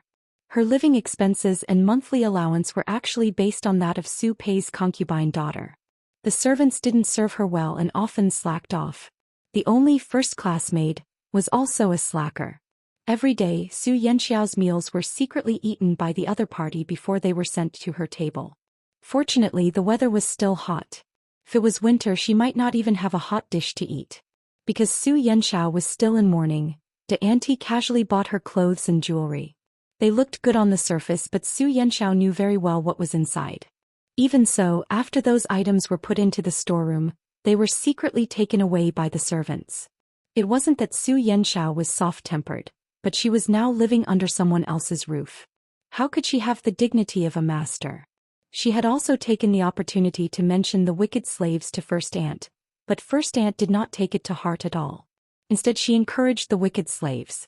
For example, the first-grade maidservant beside him had repeatedly overstepped her authority and was constantly pushing and shouting. Xianxia said, "If I go out, I'll die. If I don't go out, I'll still die.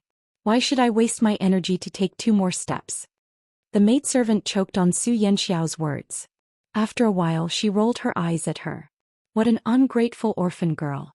She didn't even live a decent life as a servant and always acted like a master. Did she really think that she was still the honorable wife of Lady Su? As the master and servant spoke, the pirates outside had already lost their patience. They raised a wooden club and raised it, ready to strike. The womenfolk were so frightened that their eyes were filled with tears. One by one, their legs turned to jelly as they supported each other out. Some of them even crawled out in embarrassment. The first-grade maidservant saw that Xianxia refused to budge and spat, Ungrateful girl. She followed the womenfolk out anxiously. Outside there were many pirates standing guard. They had already occupied all the boats that were escaping. Everyone was terrified. What are you looking at? Haven't you seen a man before? The pirates outside laughed and bared their teeth. A second ago they were still laughing, and the next second they were threatening with fierce faces. Their voices were as loud as thunder. All of you squat against the railings and put your hands on your head. If anyone dares to raise their head, I'll gouge out their eyeballs, strip off their clothes, and throw them into the river to be sacrificed to River Earl. Xianxia saw that the pirates didn't have any intention of touching the womenfolk and was astonished. The pirates saw that there was a skinny maidservant in the cabin. They saw that her clothes were simple, that her black hair was bare, and that her small face was white and clean. They instantly thought that she was a low-level maidservant that served in a rich mansion. They urged, "You go out too." Xianxia didn't have any desire to live right now. The heavens wouldn't care for one person again and again. Last time, Qin Gong was able to rush over to save her, but this time he couldn't escape. Rather than being herded outside like livestock and enduring unknown humiliation, it was better to die cleanly. Xianxia wasn't moved. That pirate tried to threaten her with a wooden club, but she had an expression that said, "If you want to hit me, I'll kill you." The pirates, "Our lives aren't easy. We're all out here to make a living. Can't we act according to the script?" The pirates couldn't let her stay in the cabin. The women on these boats had special identities. If they accidentally killed someone, they wouldn't be able to explain it to their superiors. "Little girl, you're pretty tough." The pirates put away their wooden clubs and lifted up Xianxia, who had a frightened expression on her face, as if he was lifting up a little chick. Lifting her up, the pirates even complained in their hearts. There were times when rich families didn't have food to eat. Such a good girl was starving. She was so skinny that she didn't even have 2 taels of meat left. The cold wind on the river blew against her face. Xianxiao's swollen mind calmed down. She was smart and thoughtful. Seeing that the pirates were standing guard orderly and didn't seem to have any intention of harming the womenfolk, she became suspicious. They didn't seem like pirates that robbed along the river. They seemed more like well-trained navy. Xianxia was shocked by her own guess. What happened next made her heart skip a beat. A hand that wasn't thick but it was hot and dry, reached out from behind and covered her mouth. The other hand pulled her back. Xianxia instinctively wanted to scream. In the next instant she opened her mouth to bite the other person's finger. The man behind her sucked in a cold breath. His other hand didn't delay and easily pulled her into the blind spot around the corner of the boat. Xianxiao's eyes were red. Seeing that struggling was useless, she used all her strength to slam against the railing of class. "Lady Su, it's me." Qin Gong had just pulled his finger out of her mouth when he saw that she wanted to jump into the river. He was so scared that his scalp exploded. Hearing the familiar voice, Xianxiao's body suddenly froze. However, her body still leaned forward due to inertia. The expected pain didn't come. Instead, she slammed into a wall of flesh. Xianxia raised her head slightly. She saw Qin Gong's body leaning forward. He raised his palm to block her forehead, using it as a cushion. Qin Gong. Xianxia felt a sour and hot feeling rush up her nose and spread to her eyes. Qin Gong wasn't wearing armor at this time. Instead, he was dressed in coarse hemp clothing. Although he didn't have his usual majestic aura, he still had the air of a dissolute knight. Chapter 1187. "I'm here. Don't be afraid, Lady Su." Qin Gong secretly heaved a sigh of relief. He helped Xianxia up and respectfully distanced himself from her. Xianxia couldn't describe how she felt. The moment she saw Qin Gong, she realized that all the negative emotions that had filled her chest had vanished. She lowered her head and asked in a confident tone, "Those pirates outside, did you bring them here?" Qin Gong vaguely responded, "Yes, I was ordered to capture Duke Xinzhao's family, but there are some matters that I can't use my real identity. For example, raiding other people's property." Xianxia and Su Bei had a grudge, but she was still a daughter of the Su family. She couldn't bring herself to say such things. Fortunately, Xianxia didn't ask what the matters were. She only felt that the fear that had surrounded her had all transformed into a warm sense of security. "Then, will it be all right for you to appear in front of me like this?" Although Xianxia was young, her temperament had matured rapidly after the series of major changes. Ever since Xianxia had given her some pointers, she felt more guilty towards Qin Gong. Qin Gong had taken care of her on account of his former master, but she was still his burden at the end of the day. She wasn't a heartless person. She had seen all of Qin Gong's sacrifices. Hearing his words, Xu Yanxiao couldn't help but worry for him. Logically speaking, I shouldn't have appeared to avoid being recognized. It wouldn't be good if I caused trouble for the Lord. Qin Gong said sincerely. But I'm really worried about you. You look so pale and I feel anxious. I'm afraid you'll do something stupid. Qin Gong had noticed Xu Yanxiao long ago, but it wasn't convenient for him to show himself. He had been secretly observing her just now. Seeing her deathly still expression, he couldn't help it. He decided to cover his face and used the excuse of sending away the pirates on guard nearby. He then secretly pulled Xu Yanxiao out to say a few words to comfort her. Don't be afraid. You still have him. Xu Yanxiao's cheeks reddened. A faint blush appeared on her pale face. An indescribable throbbing spread through her chest. Even she couldn't describe what she was feeling. He had never thought that Qin Gong was so good-looking. She couldn't get enough of him. Coincidentally, Qin Gong was the same. I'm fine, Xu Yanxiao said. Don't delay your business because of me. Even though Xu Yanxiao knew that Qin Gong wouldn't abandon his work for personal reasons, she still couldn't help but remind him. The temperature of her burning cheeks didn't subside. Don't worry, Madame Xu. Qin Gong didn't have much time, so it wasn't convenient for him to say too much to Xu Yanxiao. Although there was no one around, the pirates standing guard on the other boats saw it. Young people admire AI, young girls yearn for love. The sweet atmosphere around the two could be smelled even across the two boats. Lady Xu. Just as Xu Yanxiao was about to sneak back to the main group, Qin Gong unexpectedly called out to her. She turned around, but he did not know what to say. After a while, Qin Gong stuttered, "In the future I will protect you." Before she could take a step, Qin Gong's face had already turned red as he nimbly flipped down the deck of the lower deck. Xu Yanxiao suddenly thought of something and blushed. Her temperature didn't go down for a long time. The pirates plundered all the money and goods on the other boats, moving box by box onto their own boats, and retreated in an orderly manner. Xu Yanxiao had long since taken a tranquilizer and was no longer afraid of the pirates. On the contrary, when the pirates looked at her, they were like mice seeing a cat, wishing they could stick close to the wall. Occasionally, a few bold pirates tried to sneak a peek at her, but before they could do so, they were taught a lesson by the wily old fox beside them. Seeing this, Xu Yanxiao burst into laughter, revealing a smile that she hadn't seen in a long time. The pirates didn't rob people or women.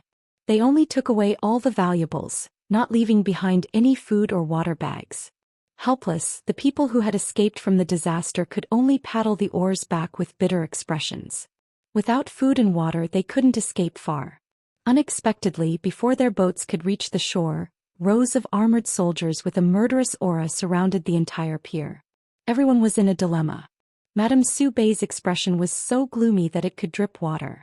These large boats not only carried Xu Bei's wives, concubines and children, but also the families of many important officials. If they reached the shore now, it would be the same as walking into a trap. If they didn't, she was afraid that the enemy would go crazy and shoot the boats down. A bunch of pampered noble ladies, which one of them knew how to swim. They were all landlubbers.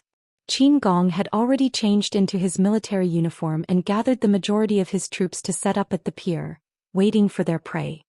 He cupped his hands towards the deck of the boats, trying to move them with emotion and reason, hoping that the people on the boats would voluntarily disembark.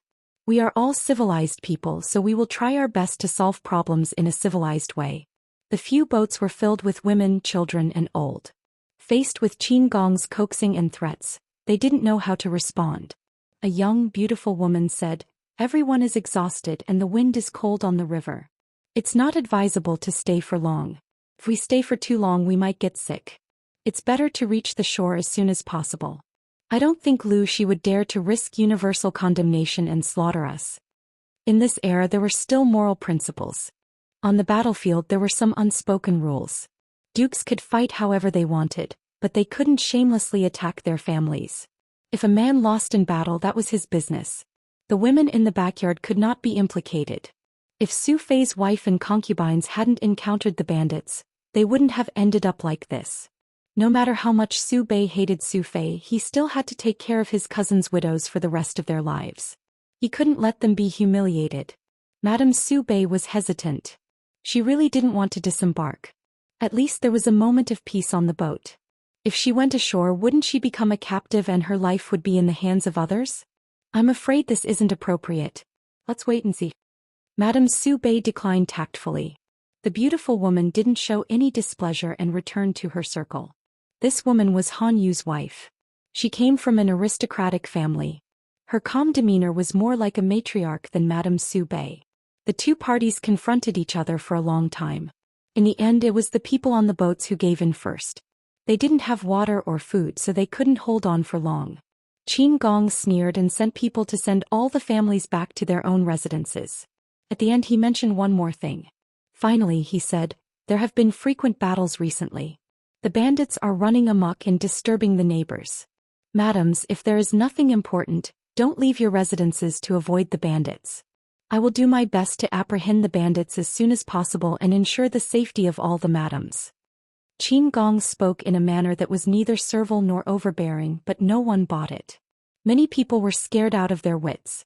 When their feet stepped on solid mud, they couldn't get used to it for a while and almost fell to the ground. Qin Gong sent people to escort them.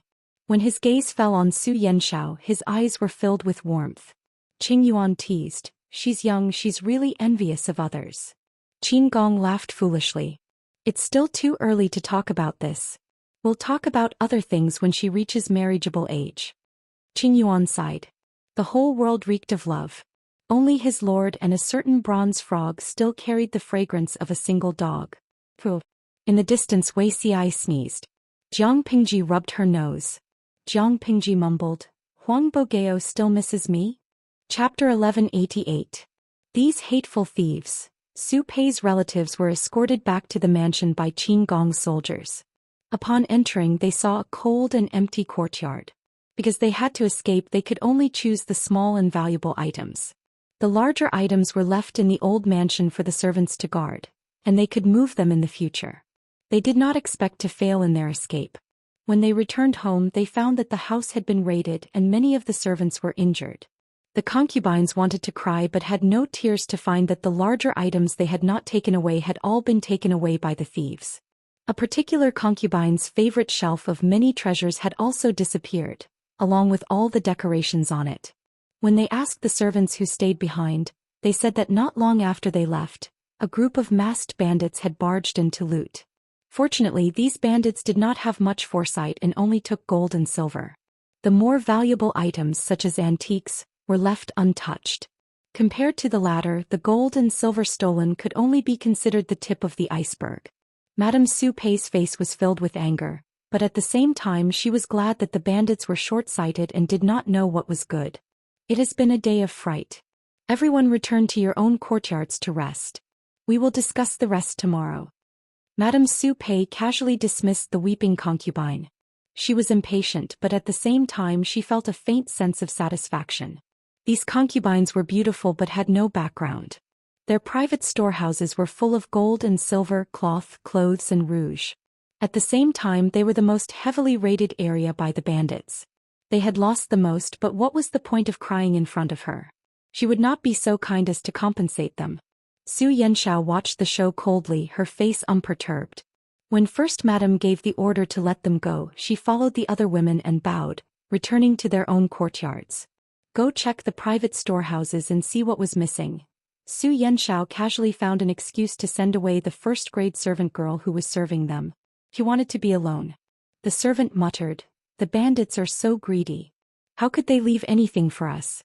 Even if we search, it will be a waste. They will definitely be robbed clean." Her feet seemed to be stuck in the ground, unwilling to move. Su Yanxiao suppressed her anger. "If I tell you to go, then go. Why are you looking for excuses?" This maidservant relied on the fact that she was First Madame's servant and never took Su Yanxiao's words to heart. Even when she ordered her to do something, she would complain. The maid shrunk her neck, looking very timid. As soon as she turned around, a contemptuous expression appeared on her face, and the tip of her nose snorted. "She's just an orphan girl with no parents. She doesn't even have as much money as a servant girl. Why would she want to check the private treasury? The maidservant grumbled, but she had no choice but to open the private storeroom. Although Madame Su Pei had never cared about Su Yanxiao, in order to prevent others from criticizing her, she had prepared many good things for Su Yanxiao. However, although the items were good, they were all valuable items that were rarely used and had markings on them. They were large and impractical, so they could only be placed in the private storage to collect dust. The few items that could be exchanged for silver were mostly stolen by the servants to be exchanged for money. Su Yanxiao's life in the Su residence was extremely unsatisfactory. The maidservant looked at the items in the private storehouse and exclaimed in surprise. Everyone's private stash had been ransacked by the robbers, except for Su Yanxiao's private stash, which was neat and tidy. There wasn't even a footprint on the ground. Su Yanxiao knew about this and muttered, "It's probably because the residence was too inconspicuous and the bandits didn't have time to search it. Go get some Buddhist scriptures and prepare a brush and ink. I want to recite the scriptures and copy them for my mother. Don't spread the news about the private stash, lest it attract unnecessary gossip." Everyone in the residence had been robbed.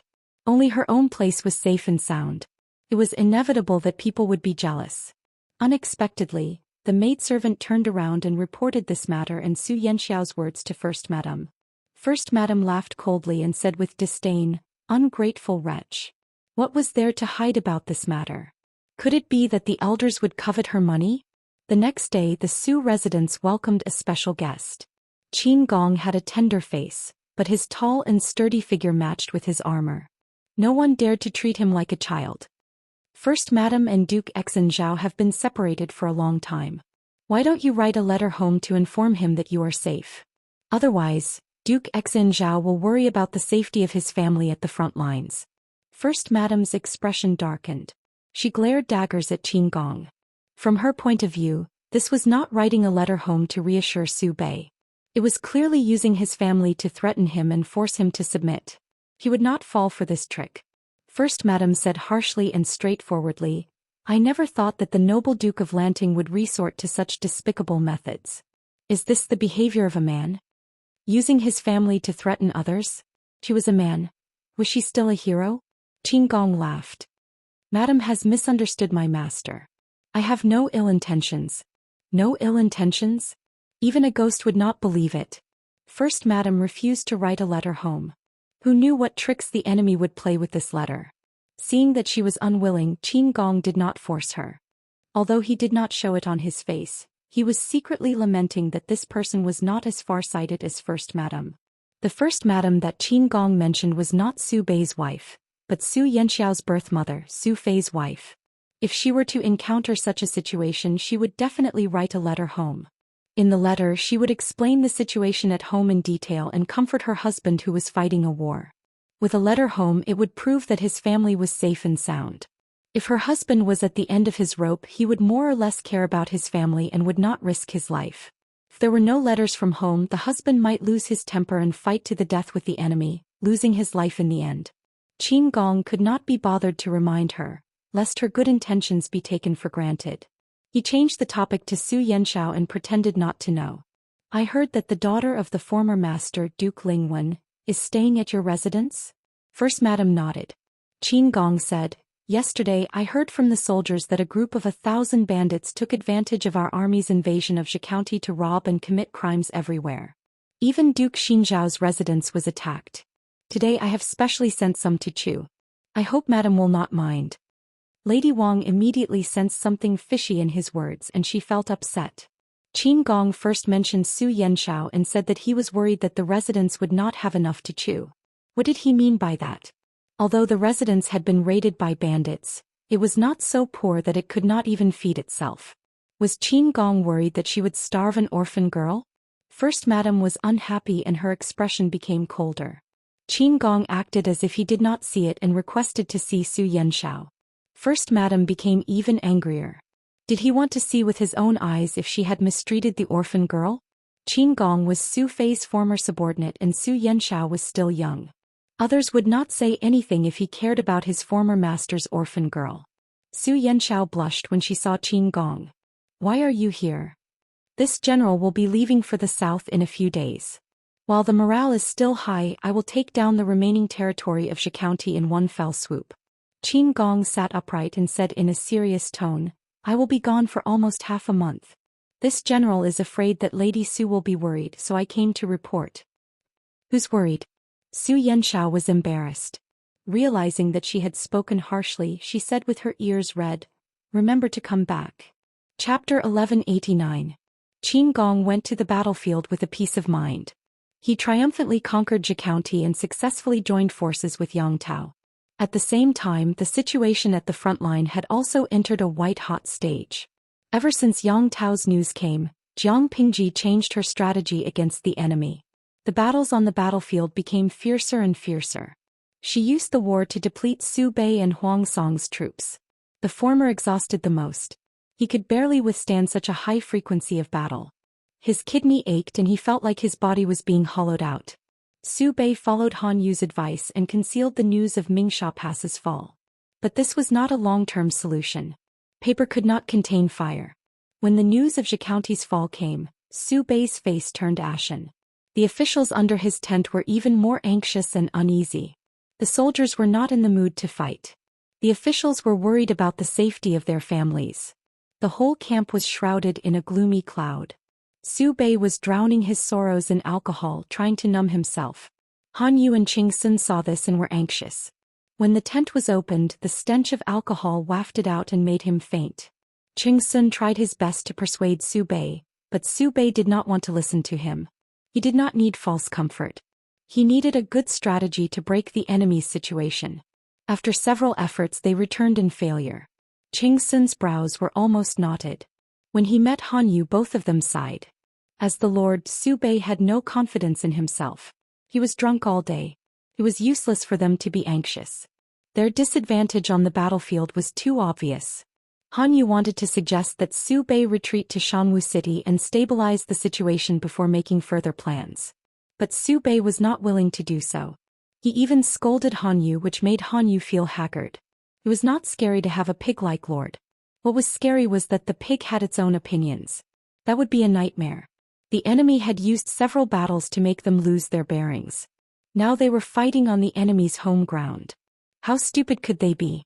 Qing Yuan and Qin Gong broke through Mingsha Pass and conquered Zhou County.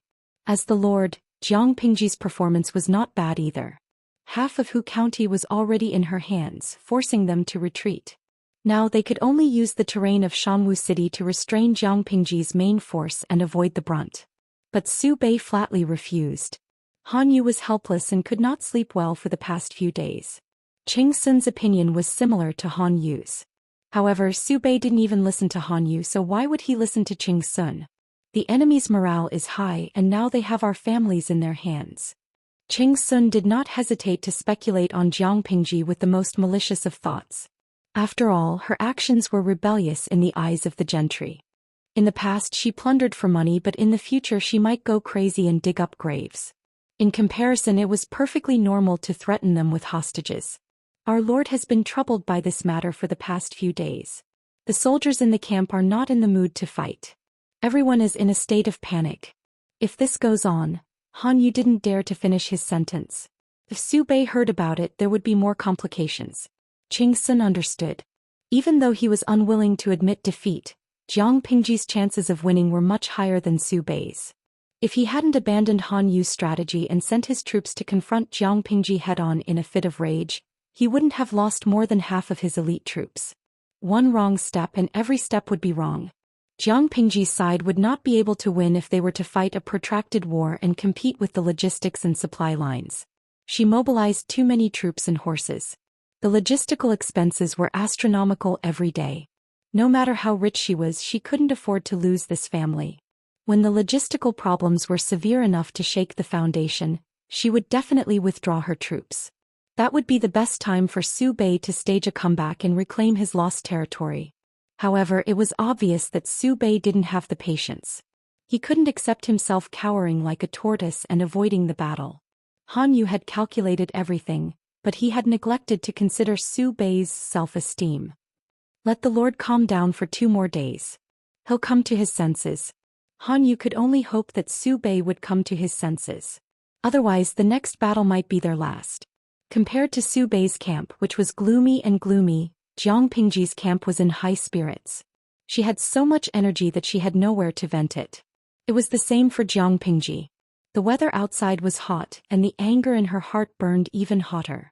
After all, she was already of age. She was full of energy, but she didn't have the life of an adult. It was inevitable that she would encounter a predicament where she had nowhere to vent her anger. The generals under her tent were unlucky. Jiang Pingji ruthlessly pinned them to the ground in front of countless soldiers. Their bodies rubbed against every inch of the ground. Li Yun and the others didn't understand at first. It was only when the military doctor said that their lord was full of energy that they understood instantly. After all, she was of age. The lord was full of energy. Instead of finding trouble with Wei Xi, why did she turn around and beat them up? Did generals have no human rights? They were human beings, not punching bags. If Mr. Wei still didn't come, they really couldn't hold on any longer. After much waiting, Wei Xi finally arrived with his allies Yang Tao, Qing Yuan and the others. Su Bei knew that the enemy's reinforcements were about to arrive. No matter how unwilling he was, he had no choice but to listen to Han Yu's suggestion and retreat to the Barbican. Huang Song saw that the situation wasn't looking good and secretly made preparations to escape. Yang Tao's army set up camp 10 miles away. Wei Xi returned to see Jiang Pingji first. The weather was scorching hot. Wei Xi wore a green summer gown. It was exceptionally pleasing to the eye. The heat in his body gradually subsided. The human-shaped extinguisher was indeed worthy of its reputation. Han Mei, what's wrong with your face? Wei Xi saw that Li Yun welcomed him warmly and his heart warmed. Seeing that Li Yun's cheeks were green, he asked with concern. There was no war recently. Su Bei's side had repeatedly avoided battle. Logically speaking, Li Yun shouldn't have any new injuries. Li Yun lazily removed his armor. Otherwise, he would either collapse from exhaustion or be dehydrated from the heat after wearing something that weighed dozens of kilograms. Yesterday I accidentally injured myself during a duel at the drill ground. Wei Xi understood. This injury must have been caused by the Lord. Throughout the entire camp, apart from the commander-in-chief Fu Wang who was stationed at the rear, only the Lord had the strength to beat up Li Yun. Is the Lord in a bad mood recently? Li Yun trembled and asked, how did Zixiao know? The Lord rarely appears at the drill ground, let alone duels with others. She rarely greets people. If she's in a good mood, she definitely won't do it. After a comprehensive analysis, the Lord must have been in a bad mood, so she used a duel to vent her anger. Li Yun was unlucky enough to be targeted. Li Yun said with a bitter face, "Sigh, the Lord hasn't been able to sleep well recently.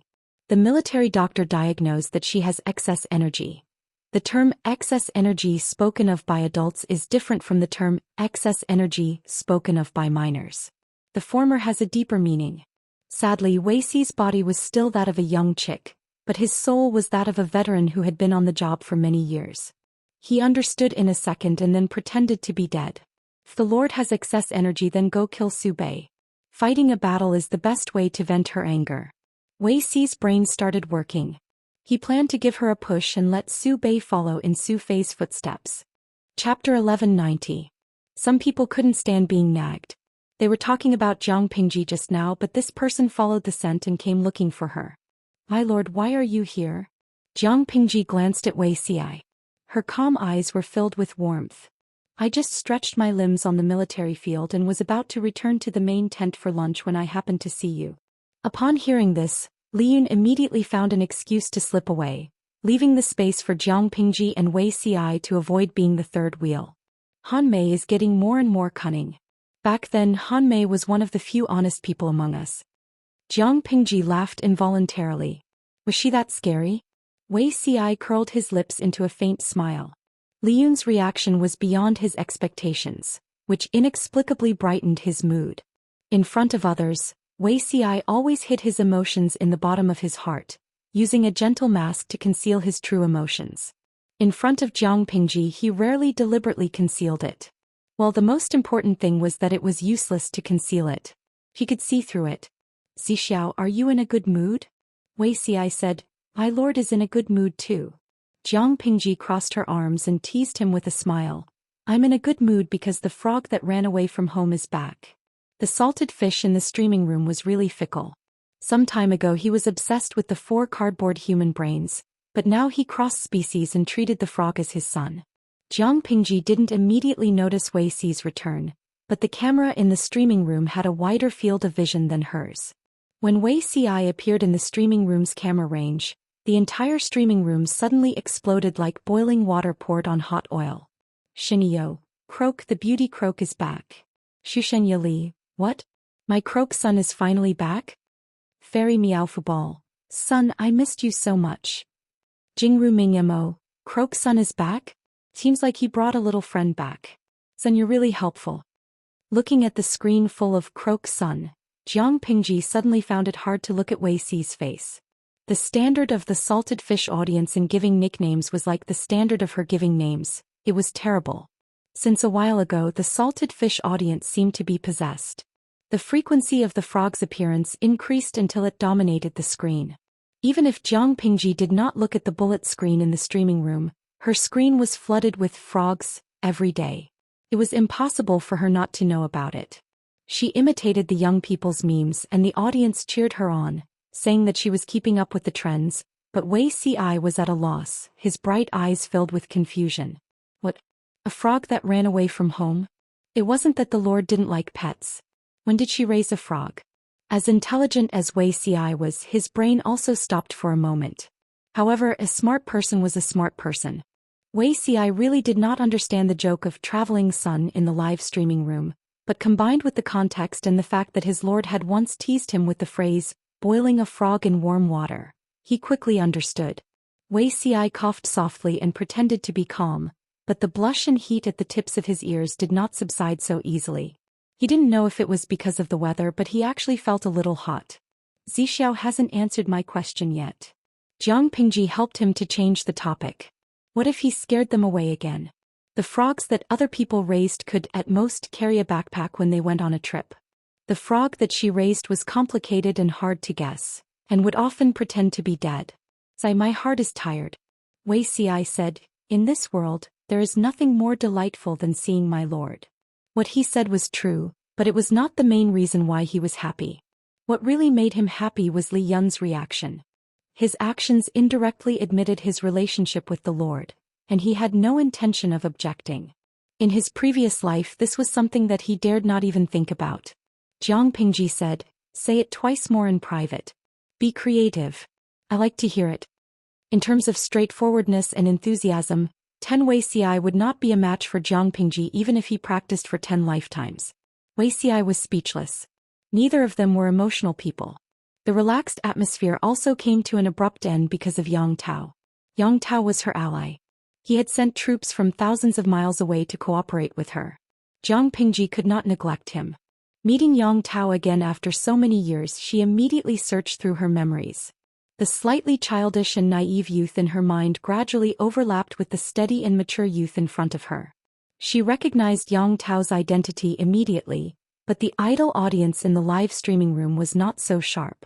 To them, Yang Tao was just a sunny youth who appeared several times at the Huangshui meeting. Even if he was good-looking, he could not stand the exposure in the live streaming room. The idle audience had only heard of Yang Tao but had never seen him. Moreover, the audience was too mobile so they could not remember him at all. However, a big shot was a big shot after all. There was still an exception among the 850,000 viewers. Tudufeichio. Is this Yang Jian's silly and sweet son Yang Tao? Gikai Guofengxio. I have been drooling over his good gay friend Yan Lin for many years. He was my first love. Lao Ciji Lianming. Time flies. In the blink of an eye, the silly and sweet boy has also matured.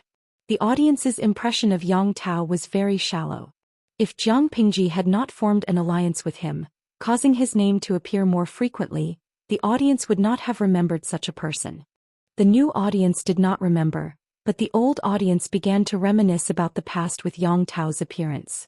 When Yang Tao was still a silly and sweet boy, many of the audience were still single. Many years had passed. The silly and sweet boy had become a steady and mature lord, but the single dogs were still single. Jiang Pingji said, we haven't seen each other for many years. Jingzi, how have you been? Yang Tao replied, Lanting's elegance has not diminished from the past. Even though he knew that Jiang Pingji was a woman when he saw her, Yang Tao still found it difficult to equate her with his gender. Or rather, the appearance of Lu Shi's current body was too non-invasive and too confusing. After the basic greetings were done, Jiang Pingji went straight to the point and talked about Su Bei. If she did not crush this child to death, she might not make it to next year's Qingming festival. Speaking of serious matters, Yang Tao quickly got into the zone. The atmosphere around him became serious and serious.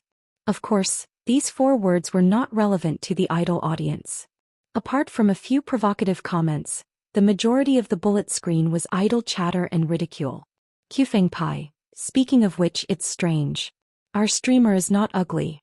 Why is it that after so many years, only one peach blossom has bloomed? According to the usual pattern, shouldn't she use her personal charm to conquer the various lords? Fortunately, this was a cross-dimensional ancient live stream. It was full of gimmicks.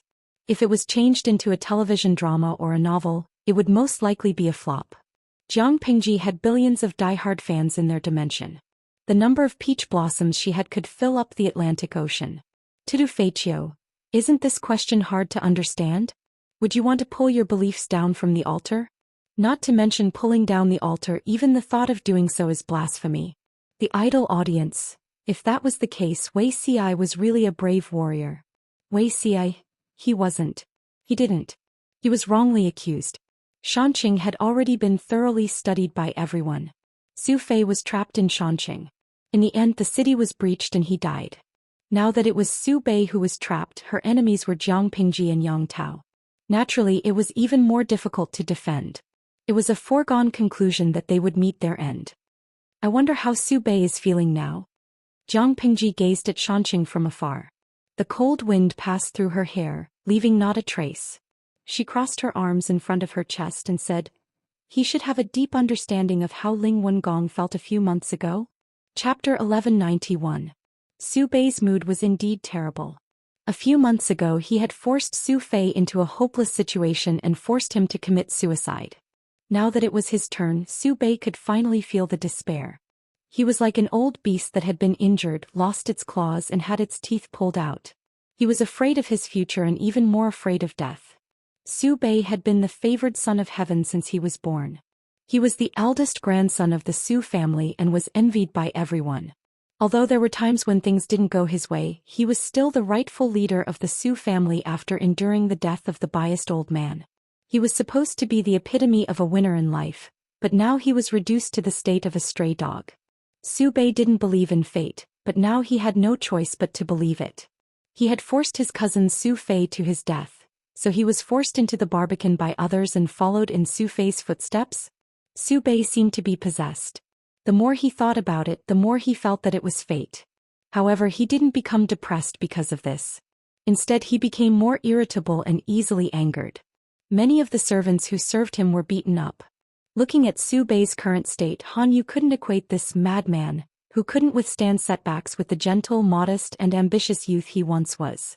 It was as if that youth was just a figment of Han Yu's imagination. This made Han Yu extremely disappointed. Han Yu and Qing Sun couldn't persuade Su Bei. As his brother-in-law, Xieze also tried to persuade him, but to no avail. Right now, Su Bei was already stuck in a dead end. Apart from himself, no one else could help him. Han Yu sighed softly. His gentle eyebrows were tinged with worry, but he quickly adjusted and maintained his usual expression. "Commandant Xia, have the troops in the city been accounted for?" Su Bei had given up, but Han Yu couldn't slack off. He had to be responsible for the soldiers in the city. Xieze replied, "They have been accounted for. However, everyone's morale is low and they are afraid of battle. Even though we killed a few deserters as a warning to others, it didn't have much effect. The enemy generals are still challenging us all day long, clamoring to instigate the soldiers to rebel. Now there are more and more deserters. Xieze wouldn't have had such a headache if they had attacked the city. However, the enemy deliberately made fun of them. They didn't attack the city and instead held a strange-looking horn and shouted at the city gate. He didn't know what these people ate to grow up, but their voices were so loud that it was impossible for Xieze not to hear them from the top of the wall. In fact, although the voices of the soldiers responsible for shouting provocations were loud, they were not loud to this extent. Jiang Pingji had created a megaphone a long time ago. The thin copper sheet was in the shape of a cone, with a circular opening at the top. Although the design was simple and crude, its ability to transmit sound was not weak. If it was used to shout in front of a battle, the effect would be even better. Wasn't it coming in handy now? The first is to attack conspiracies, the second is to attack friends, the third is to attack soldiers, and the third is to attack a city. Attacking the heart is the top priority, attacking the city is the bottom priority. Fighting the heart is the top priority, fighting the army is the bottom priority. It wasn't that Jiang Pingji hadn't thought of attacking the city, but a centipede would not fall down even if it died. Su Bei's remaining troops weren't dough balls, and they weren't something that others could knead as they pleased. If they were to forcefully attack the city, Jiang Pingji and Yang Tao would have to dig out a piece of flesh and bleed a little in order to take down the Barbican city. After thinking about it, Yang Si, the naughty guy, came up with this trick. 3 shifts a day, 24 hours a day, taking turns to shout provocations. They would beat the drums and sound the megaphone in front of the battle, instigating the enemy's morale. Su Bei had suffered successive defeats, and the morale of the army was on the verge of collapse. The soldiers didn't have their own opinions, so a few words of instigation could sway them. The effect was immediate. The number of deserters increased. Even if Xie Zhe slaughtered them in front of everyone and slightly stabilized the army's morale, the soldiers were still panicking. Xie Zhe was so busy that he didn't have time to tidy up his appearance. Stubble had already appeared on his short head, and he looked much more haggard and downtrodden than usual. Han Yu felt a headache coming on. Killing only deserters can be effective for a while, but in the long run, it will only produce the opposite effect. There was a limit to everything. Killing 1 or 2 deserters could serve as a deterrent to others, but if 100 deserters were killed, not only would the soldiers not be obedient, but they would also feel that their leader was cruel by nature, which would further strengthen their desire to escape. Xie Zhe also understood this principle. But if deserters were allowed to spread, sooner or later there would be no soldiers left to defend the Barbican city. If my lord can, Xie Zhe opened his mouth but swallowed the rest of his words after a while. If Su Bei, as the lord, could take the initiative to stand up and boost the morale, not only would it stabilize the army's morale, but it would also motivate the soldiers to fight to the death. Unfortunately, Han Yu's eyes flickered, but he didn't say a word. What's the situation on Huang Song's side? Huang Song was their ally. Even though the relationship between the two parties wasn't that close, without Huang Song's help, Su Bei would have already been defeated. As soon as Han Yu asked, Xie Zhe looked as if he had been humiliated. He clenched his fists in grief and indignation. Although Huang Song left some people behind, what can they do? Self-preservation was everyone's instinct, but as the one who had been abandoned, it was impossible for Xie Zhe not to be angry and resentful. Han Yu's furrowed brows became more and more tangled. Finally, is there any news from Zhou County? The morale of the army had hit rock bottom. One of the main reasons was the fall of Zhou County and the loss of the lives of their relatives. Han Yu was also worried about his family and his children, but he couldn't show it directly. If he didn't trust Xie Zhe, he wouldn't have dared to ask. Xie Zhe sighed and shook his head with a bitter smile. There's no news yet. I don't know if they are dead or alive. Han Yu said, I have met Lu Shi several times. Although I can't guarantee it, according to her temperament, she wouldn't lay her hands on the women, the elderly, and the young. A real powerhouse would never become a powerhouse by bullying the weak. Xie Zhe frowned and said, I hope so. His family was also in Zhou County, so it was impossible not to worry. Han Yu looked at the top of the city wall with some nostalgia in his eyes. Don't worry, she won't do that, Han Yu said with certainty. Recently the war had reached a stalemate. There was a limit to what Han Yu could do. He had more time to reminisce about the past.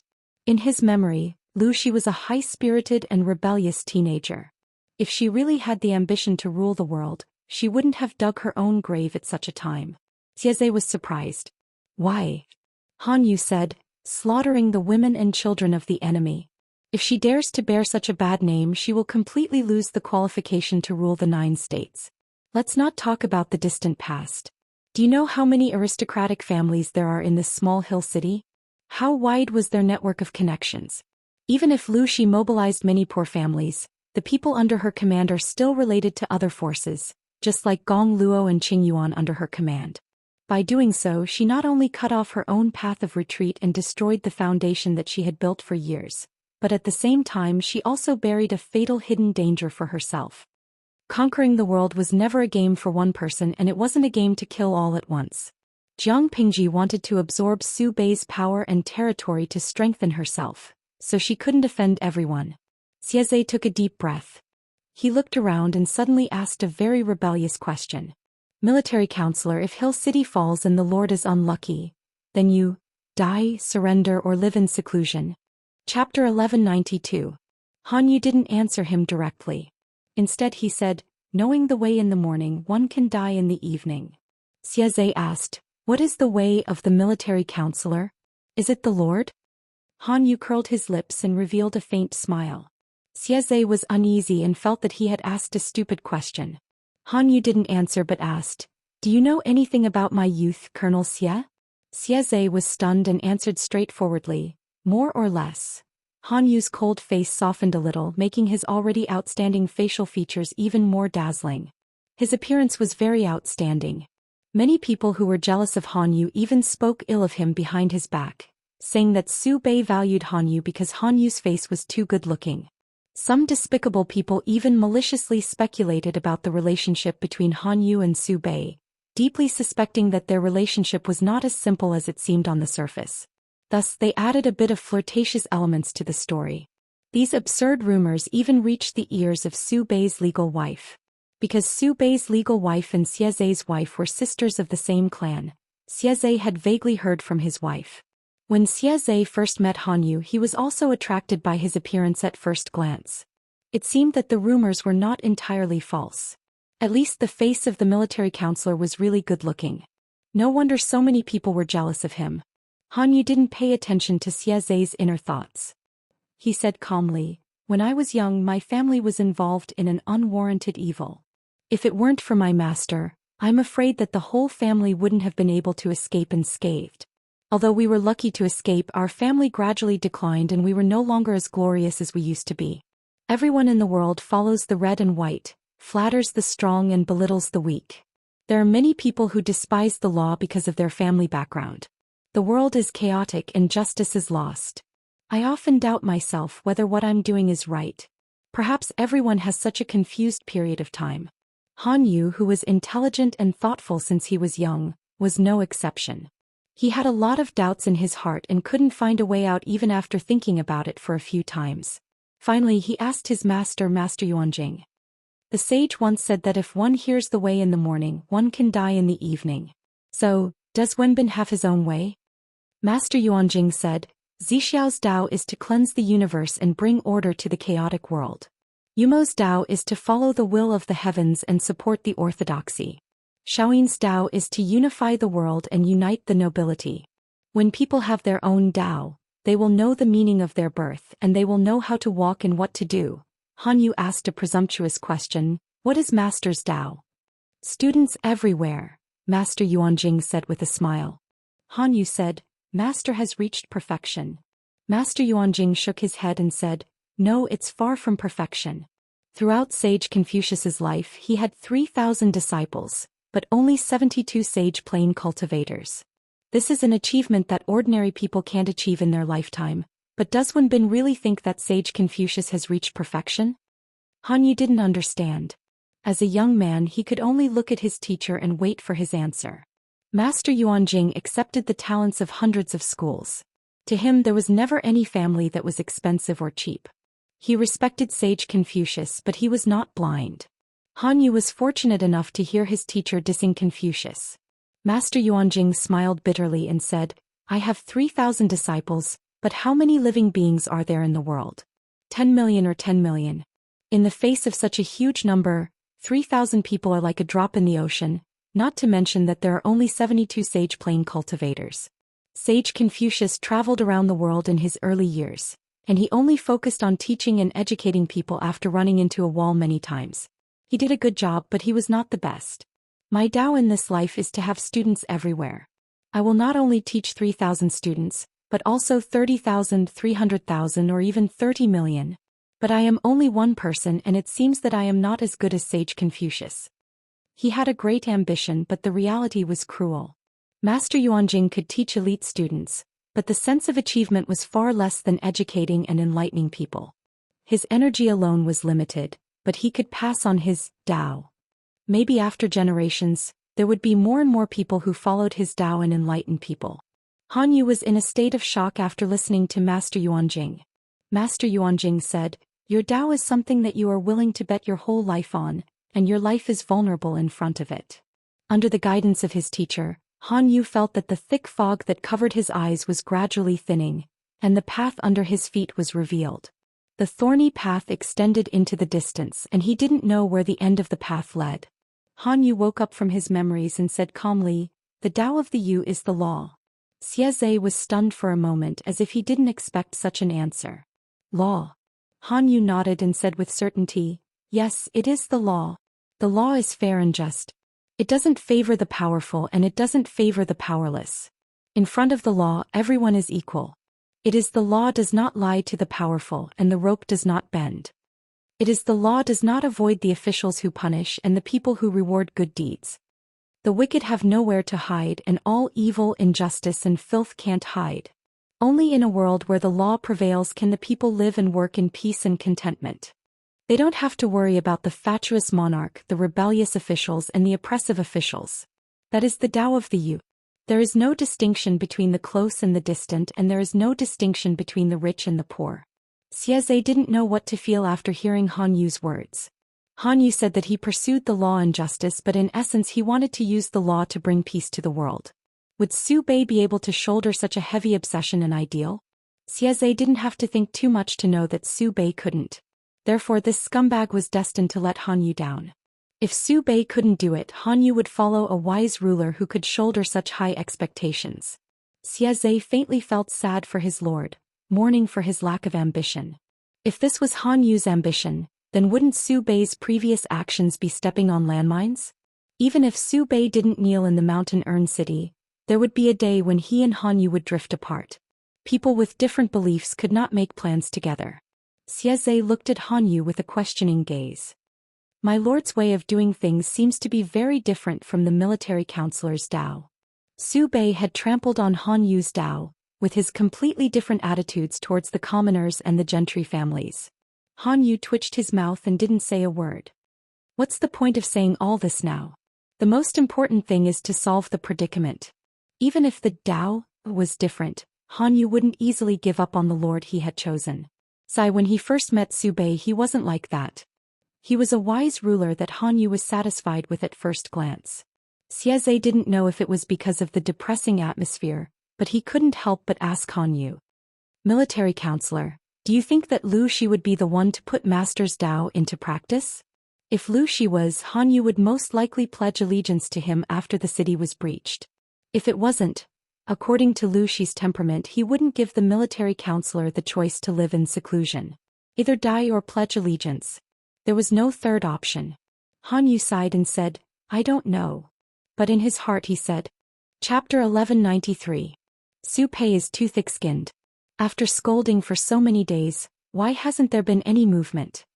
Even though Li Yun had a good temper he was a little angry when he met an enemy who was unmoved by persuasion and only wanted to live. He could not help but complain. Maybe Field Officer Li is too polite and didn't scold harshly enough.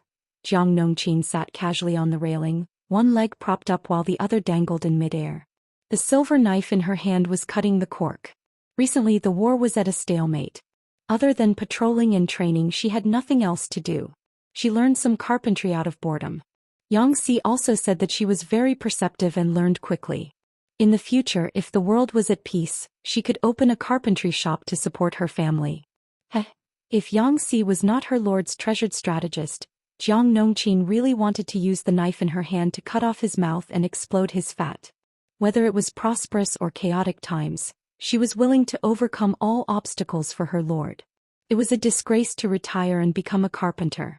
Li Yun said embarrassedly, "There are many women in the army. If I scold too harshly it won't be good." Didn't they hear that the military commissar brainwashed the soldiers to be polite and put on airs in front of the women? Scolding in front of the battlefield was a tradition. The more violent ones scolded their ancestors, the more polite ones cursed their ancestors, and the more vulgar ones cursed their mothers. Since ancient times, humans could never avoid the female relatives of the other party when scolding. Unfortunately, her lord was a woman, so she had to avoid certain taboos. Jiang Nongqin sneered. Scolding in front of the battlefield was to raise morale. Being violent was also a way to vent pressure. Li Yun repeated the same few words. The enemy went from being angry at the beginning to ignoring him because he scolded too lightly. If he used a big move right from the start and angered the enemy so much that he died of a brain hemorrhage, that would be more interesting. Scolding should be directed at the most painful part. Wait here, I'll find you some help. Jiang Nongqin spun the knife in her right hand twice, then sheathed it and hung it at her waist. Lin was surprised. Who? An idler. Jiang Nongqin said, he's free now anyway. It won't take long to help him. Yang Si was speechless when he heard Jiang Nongqin's intention. In terms of scolding, he couldn't be the one to do it. Qiguan Wenjing is better at this. Yang Si was a vengeful person. Qiguan Rang had almost sent him to the Western Paradise with a written order, but he still remembered it now. Even though he would not seek revenge, he would still occasionally bring up Qiguan Rang to defame him. Jiang Nongqin said, Military Counselor Qiguan is not in the camp now. He's defending the rear. How would he have the time to write this? Yang Si, Qiguan Rang was a busy man and he was a freeloader? Yang Si still wanted to struggle. He was a scholar, how could he rudely spit at others? He continued, now that the Lord is attacking from the encirclement, she's slowly destroying the morale of Su Bei's forces. According to the scouts' reports, the number of deserters is increasing and their morale is declining day by day. If we provoke them too much now, it might even stimulate their determination to fight to the death. Jiang Nongqin said coldly, the longer the army besieges us, the more food we consume. These rations had been painstakingly saved up by the commoners. How could the lowly lives of Su Bei and the others compare to these precious rations? If they really have the courage to break out of the city and fight us head-on, why would the army be afraid to fight? Of course, it would be to defeat the enemy. In this way we can save time and have more time for the soldiers to recuperate. Roar, after not seeing her for a few days, she had become glib. Yang Si's expression became awkward. He averted his gaze, not daring to look directly at Jiang Nongqin. He wanted to ignore Jiang Nongqin. As long as he left her hanging for a long time, she would naturally retreat in shame. After all, a lady's skin was not as thick as a man's, not to mention that he was an outstanding man. However, Yang Si still underestimated Jiang Nongqin's patience and perseverance. Like Feng Zhen, his swordsmanship was at the level of a square dance. How could a freshman from a small class compare to Jiang Nongqin?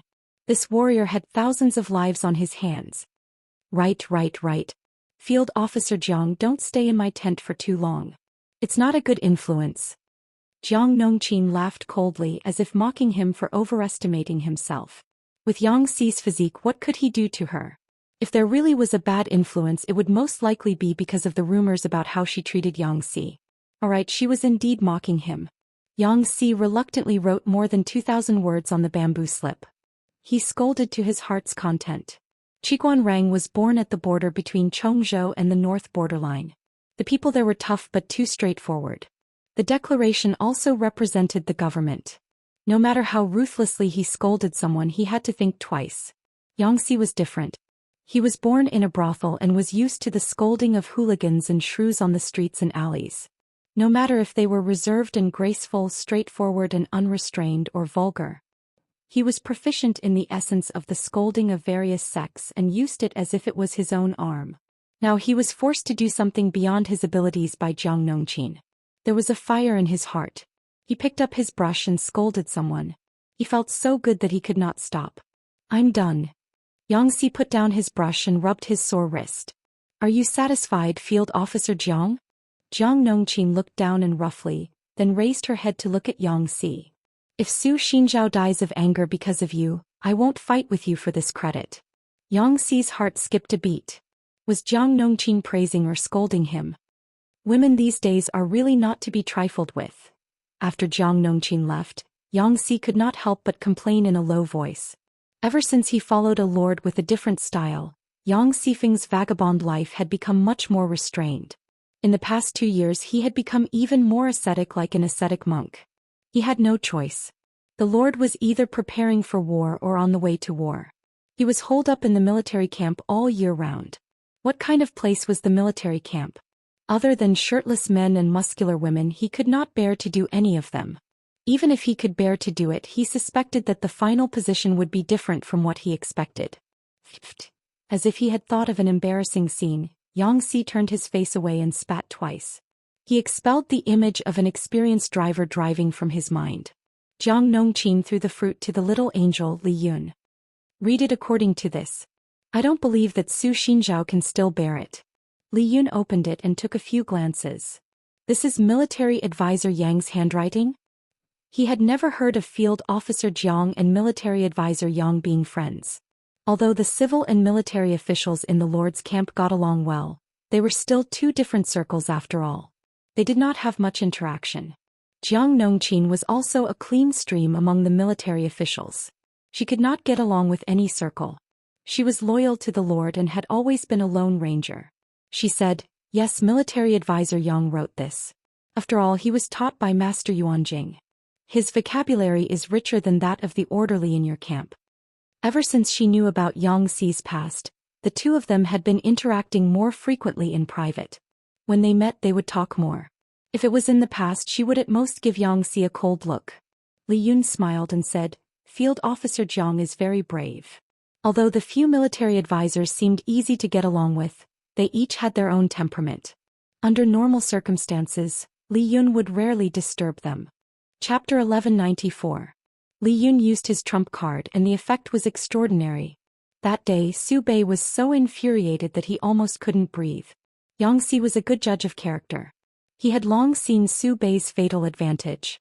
He wanted to save face and suffer. In many situations, face was more important than Su Bei's life. Attacking Su Bei's relatives was not as powerful as attacking his face. Grasping this advantage, Xianxia knew how to scold people. Everything revolved around face, and all words were to serve it. The more Su Bei valued his face, the more Xianxia wanted to rip it off, throw it on the ground and stomp on it. Hearing the spy report that Su Bei had fainted from anger, Xianxia stroked his mustache proudly. His scolding skills were not inferior to Qiguan ranks. The effect of Xianxi's actions was extraordinary. The situation that Xieze had stabilized with great difficulty was once again in turmoil. The number of deserters increased exponentially. It could be predicted that if this situation continued, the morale of the troops would collapse before Shanwu City ran out of ammunition and rations. Jiang Pingji was still unhurried. Not only did she have no intention of attacking the city, but she also had time to tease Wei Ci and contact her allies. Wei Ci remained motionless. His determination left the people around him speechless. Xianxia was one of the earliest to know the truth. Men and women of the same age were already fighting for their fourth or fifth child. Why was Wei Ci still a virgin? This generation's lord was not good enough. Perhaps this was true love. Or, Xianxia thought of his new colleague and frowned so tightly that he could squash a fly. How is Bai Ning, whom Zixiao recommended to the Lord 2 days ago? Of course he's a talent.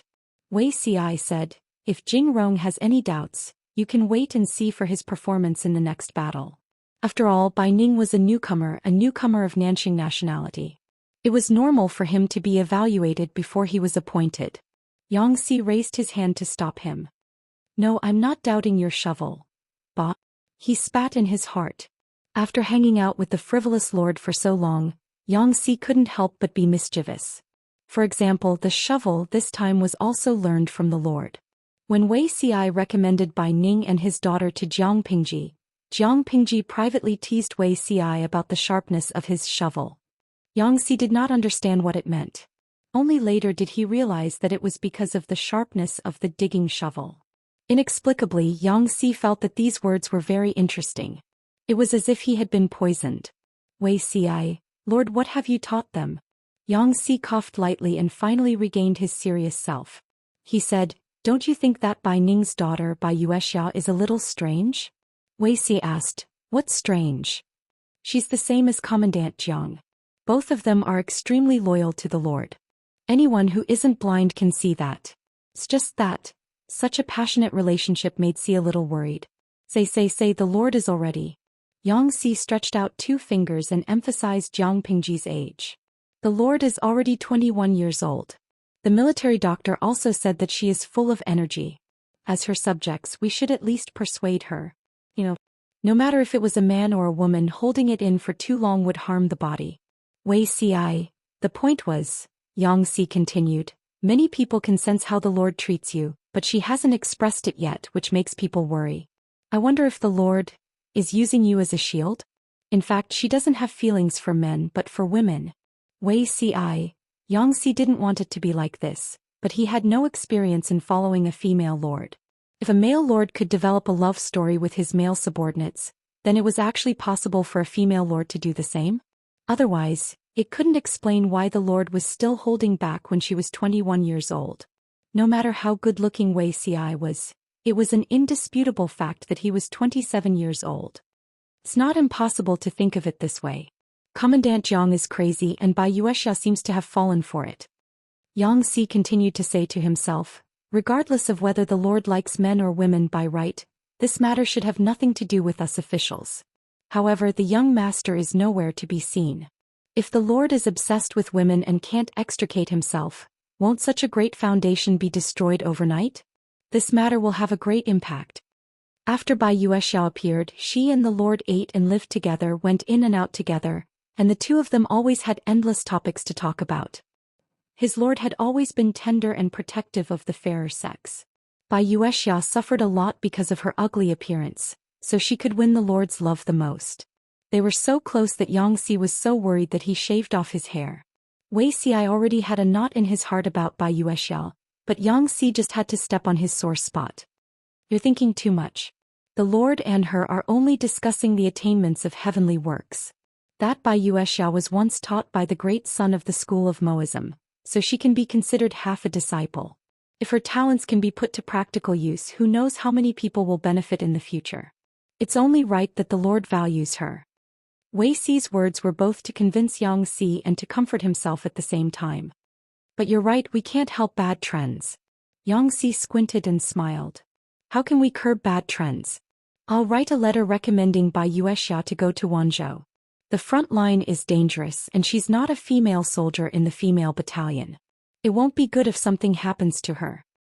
Wei Ci said with a serious face, Zhang Ping is also a disciple of the school of Moism, and his attainments in heavenly works are not low. If the two of them work together, they'll be of greater use. Zhang Ping? Xianxia thought of Zhang Ping's character and couldn't help but feel sorry for him. For a black-hearted person like Wei Ci, all friendships were empty. Zhang Ping had met the wrong people in his life and made a bad friend who pushed him into the fire pit. Didn't Wei Ci's conscience hurt? Yes, he's quite suitable. They're both good-looking and talented. Xianxia sighed. Zhang Ping, the model worker far behind, sneezed. He'd been sneezing for the past few days and he didn't know who was thinking about him. Xianxi's imagination ran wild, but Bai Yuexia and Jiang Pingji were really innocent. The latter saw that Bai Yuexia was quite intelligent and had an active mind, so she cherished her talent and planned to train her well. Just as the audience in the streaming room said, if the country was built in the future, this girl might be the best candidate for the Minister of Works. The progress of society was gradual. After certain conditions were met, it would naturally enter the next stage. When Jiang Pingji unified the 5 countries in the future, she didn't intend to be special. She still used the imperial system not because she liked power. How much power could a small farm have? It was only because the imperial system could command power and have the right to guide the development of the entire society. Her will was the will of the entire empire and no one could defy it. The development of society couldn't be separated from the progress of science and technology. Jiang Pingji didn't think that she could complete the thousands or even tens of thousands of years of human evolution on her own, but she could use the power in her hands to leave the seeds of science and technology in the world and protect them to grow and germinate. As long as they saw the benefits of science and technology and enjoyed the value it created, no class could ignore its appeal. Even without Jiang Pingji's protection, it could still have the soil to survive. Bai Yuexia in front of her and Zhang Ping in Wanzhou were all seeds that she carefully cultivated. Thinking of this, Jiang Pingji's gaze became gentler and more intimate. Bai Yuexia, who was sitting opposite, blushed under her gaze and her heart beat faster. If the Lord was a man, all the women in the world would fall for her. Bai Yuexia took a sip of the tea that Jiang Pingji brewed and felt her whole body full of strength and vitality. Before seeing her idol, Bai Yuexia was perturbed and flustered. She was afraid that Jiang Pingji would despise her appearance, and at the same time, she was worried that the real Jiang Pingji couldn't compare to the virtual image in her mind. If that was the case, wouldn't she be disillusioned? It turned out that the real lord was better than the her she imagined. She was so good that Bai Yuexia didn't dare to imagine. She was obsessed with the celestial machines, and many thoughts could only be bottled up in her heart. But in front of the Lord she didn't have such concerns. She could talk freely about her ambitions and thoughts. Chapter 1195. Compared to Jiang Pingji's smooth sailing, Su Bei's situation was far from optimistic.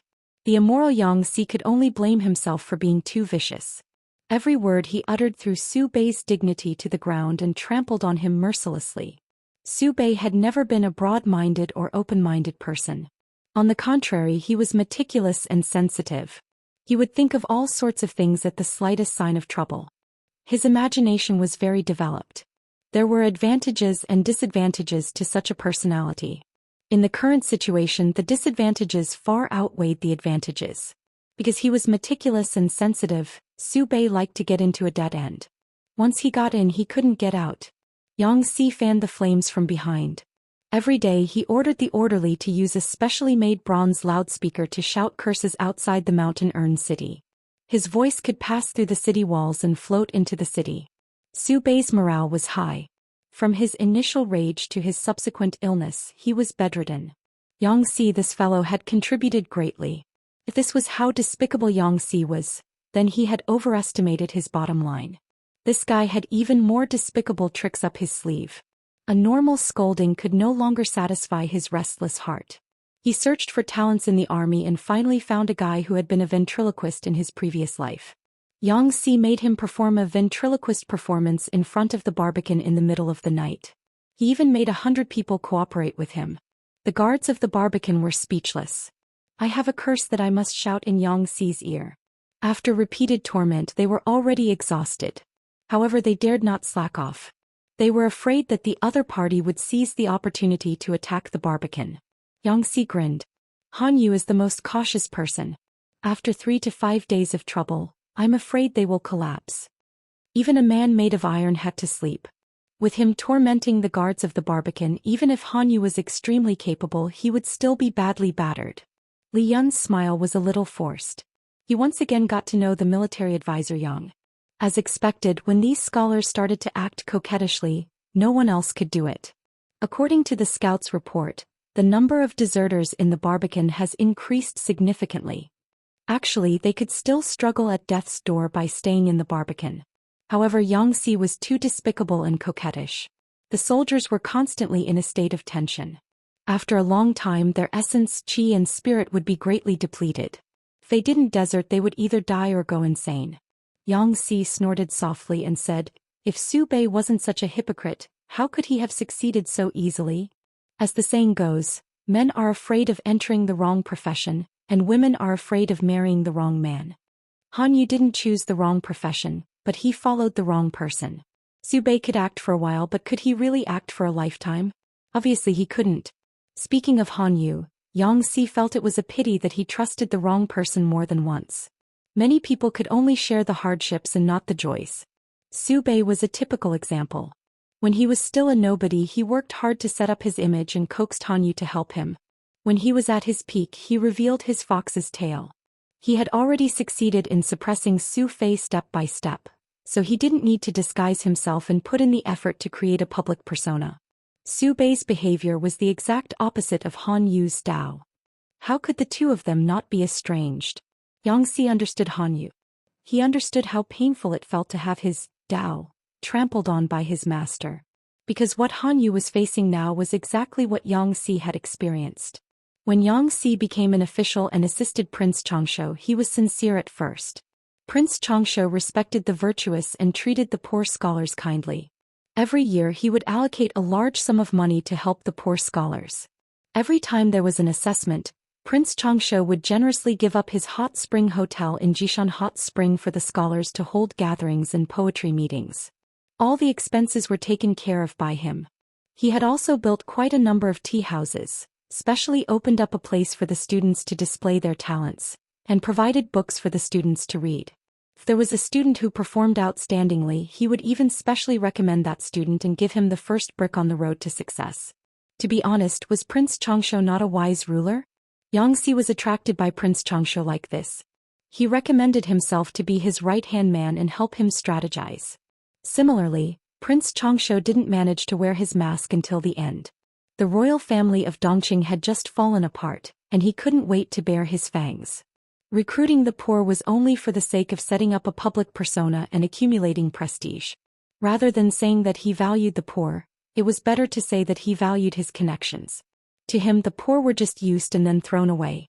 Xianxia looked at everything coldly and decisively escaped. Before he left, he even tricked Prince Xianxia. Compared to Xianxia's decisiveness of, "If you don't have the heart, I'll stop," Han Yu wasn't as carefree. Or did he still have some expectations for Su Bei? Looking at Shangwu City from afar, Xianxia murmured. Li Yun didn't hear it clearly and asked, "What did the military counselor say?" Xianxia asked meaningfully, "Does Han Mei like hypocritical people?" Li Yun shook his head. "Who would like a hypocritical person?" Xianxia laughed. "But what if this hypocritical person insisted on being a hypocritical person for his entire life?" Li Yun was puzzled at first, but then he realized. What's the difference between being a hypocritical person and being truly kind? Xianxia laughed. There's really no difference. Whether it was Su Bei or Prince Xianxia, if they could persist in setting up a public persona for their entire lives, so what if they sacrificed their lives and gave their all to assist them? They were equally willing. Unfortunately, both of them didn't persist, so it was expected that they would be abandoned. Before Xianxia left, he said, "Continue to monitor the movements in Shangwu City. Han Yu isn't someone who would resign himself to death." Thinking of Han Yu's face and clean temperament, who would have thought that this refined and elegant young man would have such a ruthless side? He was a ferocious beast. Even if he was on the verge of death, he would save up the last of his strength to bite the flesh of his enemy. He would never be a coward. Xianxia was certain that Han Yu would definitely strike before Shangwu City collapsed, and it would be a ruthless move aimed at the vital parts. But what would Han Yu do? After several days of deployment, Han Yu hadn't had a good night's sleep for a long time. Apart from the clamor outside the city, there was also the mental pressure. He and Qing Sun came out of the mayor's residence one after the other. He immediately saw Xie standing outside to ensure their safety. Han Yu lowered his eyelids to hide the disappointment in his eyes.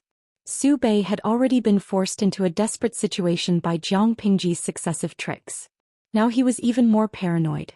He heard that the general had strong yang energy, so he asked Xie to guard his residence and suppress the yin energy. Because Xie was his brother-in-law and had a good temperament, there weren't many objections. However, Han Yu was still disappointed. Because Qing Sun was by his side, Han Yu didn't show his emotions. Xie stepped forward and said, "Counselor, does the Lord have any instructions?" Han Yu didn't speak, but Qing Sun said, "The Lord has ordered Captain Xie to lead the operation." Xie frowned slightly and a trace of worry flashed in his eyes. "It is my honor that the Lord is willing to entrust me with such an important task. I will not let the Lord down." Qing Sun had other matters to attend to, so he left first. Xie walked Han Yu to the door and turned to look at the door. "If anything happens to me and the Lord is able to solve the current predicament, I would like to ask the counselor to take care of the old and young in my family." Xie lowered his voice and looked at Han Yu sincerely. Han Yu said lightly, "I will." Chapter 1196. Something's not right. Something's really not right. Han Yu should have made his move by now. Why hasn't there been any news? If Xianxia wasn't so confident, he would have doubted his own judgment. Qiguan Rang fanned himself with the feather fan in his hand, trying to disperse the heat around him. Han Yu is not a good person.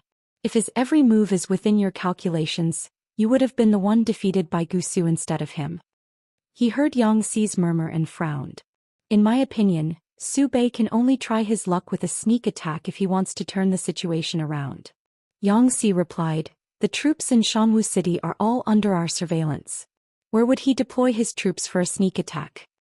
Xianxia sent his troops to besiege Shangwu City and keep an eye on it 24 hours a day. Any movement in the city couldn't escape the eyes of the scouts. To put it bluntly, they had already figured out the strength of the enemy. How could a group of dispirited soldiers turn the situation around with a sneak attack? He couldn't figure it out. The premise of a successful sneak attack was that the information of the enemy was not equal.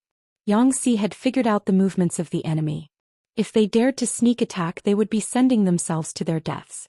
However, how could Han Yu not see through this?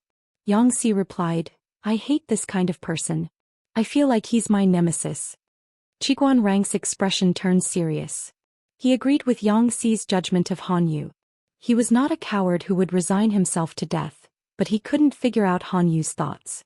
No matter what, it's always good to be prepared. Qiguan Rang said coldly, order the soldiers to strengthen their night patrols and don't let go of any suspicious characters. At the same time, send people to keep an eye on the movements of Shanwu City to prevent Su Bei from playing any tricks. Su Bei was the leader of the enemy. Letting him go was like letting a tiger return to the mountain or a dragon return to the sea. Xianxia replied, coping with the changes by remaining unchanged? That's a good idea. We can't figure out Han Yu's movements. Listening to their conversation, Jiang Nongqin was a little confused. The defeat of Shanwu City is set in stone. Does Han Yu still want to struggle? Just look at Su Bei's face and you can tell that he's a short-lived man. Xianxia smiled helplessly and said, even ants live without purpose, let alone humans.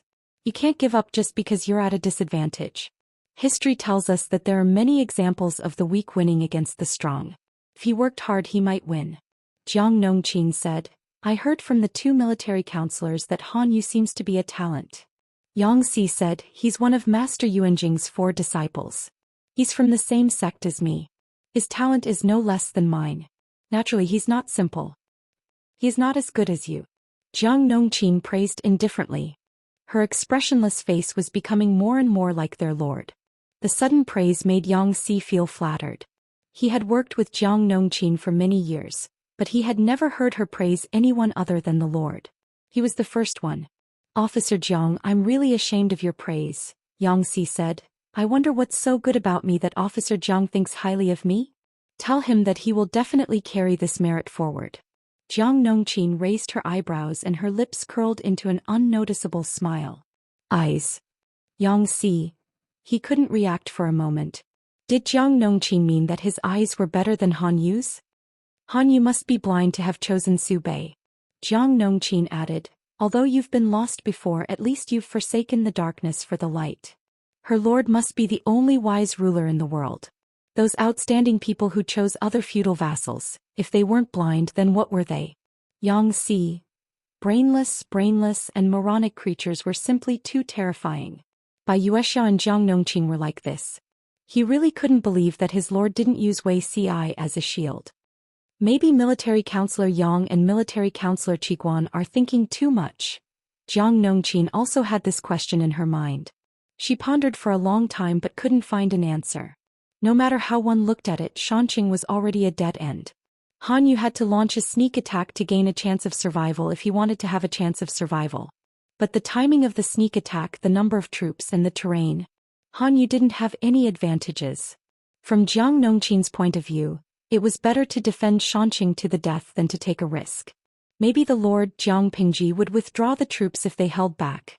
Of course, the possibility was very small. Jiang Pingji was playing chess with Bai Wuxia.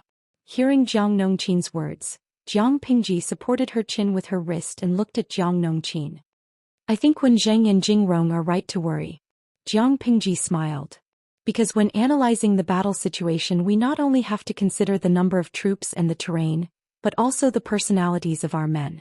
Su Bei is bedridden, so Han Yu has become the leader. The troops in Xianxia have to obey his will. In a sense, understanding Han Yu is the same as understanding the overall movement of the enemy. Xianxia said that Han Yu was not a person who would resign himself to death, so the troops in Xianxia wouldn't really defend Xianxia to the death. Unless Han Yu was pulled down from his position and someone else was in charge. According to the information they had so far, the possibility was very small. Then what do you think Han Yu will do, my lord? Jiang Pingji stared at the situation on the chessboard and pondered for a while. He is the only one in Su Bei's camp who is good to watch. I'm looking forward to the surprise he will give me. She said straightforwardly, I don't care what kind of conspiracy he has. I'll take it right here. Zhou Bei's troops are limited. Even if he attacks with all his strength, he won't be able to hurt me.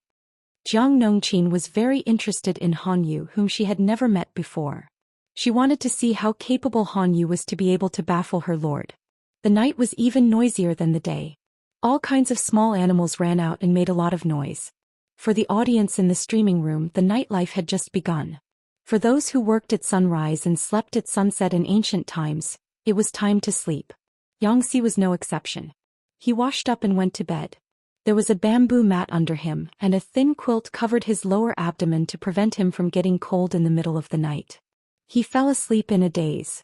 Suddenly he remembered something and sat up straight. Oh no. I forgot about this.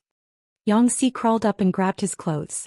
He put on his wooden clogs and walked in big strides while packing his clothes. Qiguan Rang's tent was not far away. Xianxia called out a few times from afar, waking up Qiguan Rang, who was about to fall asleep. Yang Jingrong, what are you doing? Xianxia was disheveled. His pajamas were still exposed. His long hair was scattered over his shoulders and back. He had no manners at all. Xi suddenly thought of something. Wenjing, do you have any information collected by the scouts? Time is of the essence. Qiguan Rang glanced at the bastard who disturbed his sleep in the middle of the night. He put on his clothes and got up to look for relevant information for him. Xianxia looked carefully with the light of the oil lamp. His face gradually darkened. What's wrong? Qiguan Rang craned his neck to take a look. Xianxia was looking at the deserters that the scouts had found. Ever since the siege of Mountain Urn City, the number of deserters had increased day by day. Zhou Bei's power had. Something was wrong. Qiguan Rang put the candlestick on the table with a clang and snatched a few rolls of bamboo slips. Well done. What a good move to cross the sea by deceiving everyone. Were the deserters really deserters? Not necessarily. It could be an ambush. Xianxia stood up with the bamboo slips and said hurriedly, we have to inform the Lord about this as soon as possible.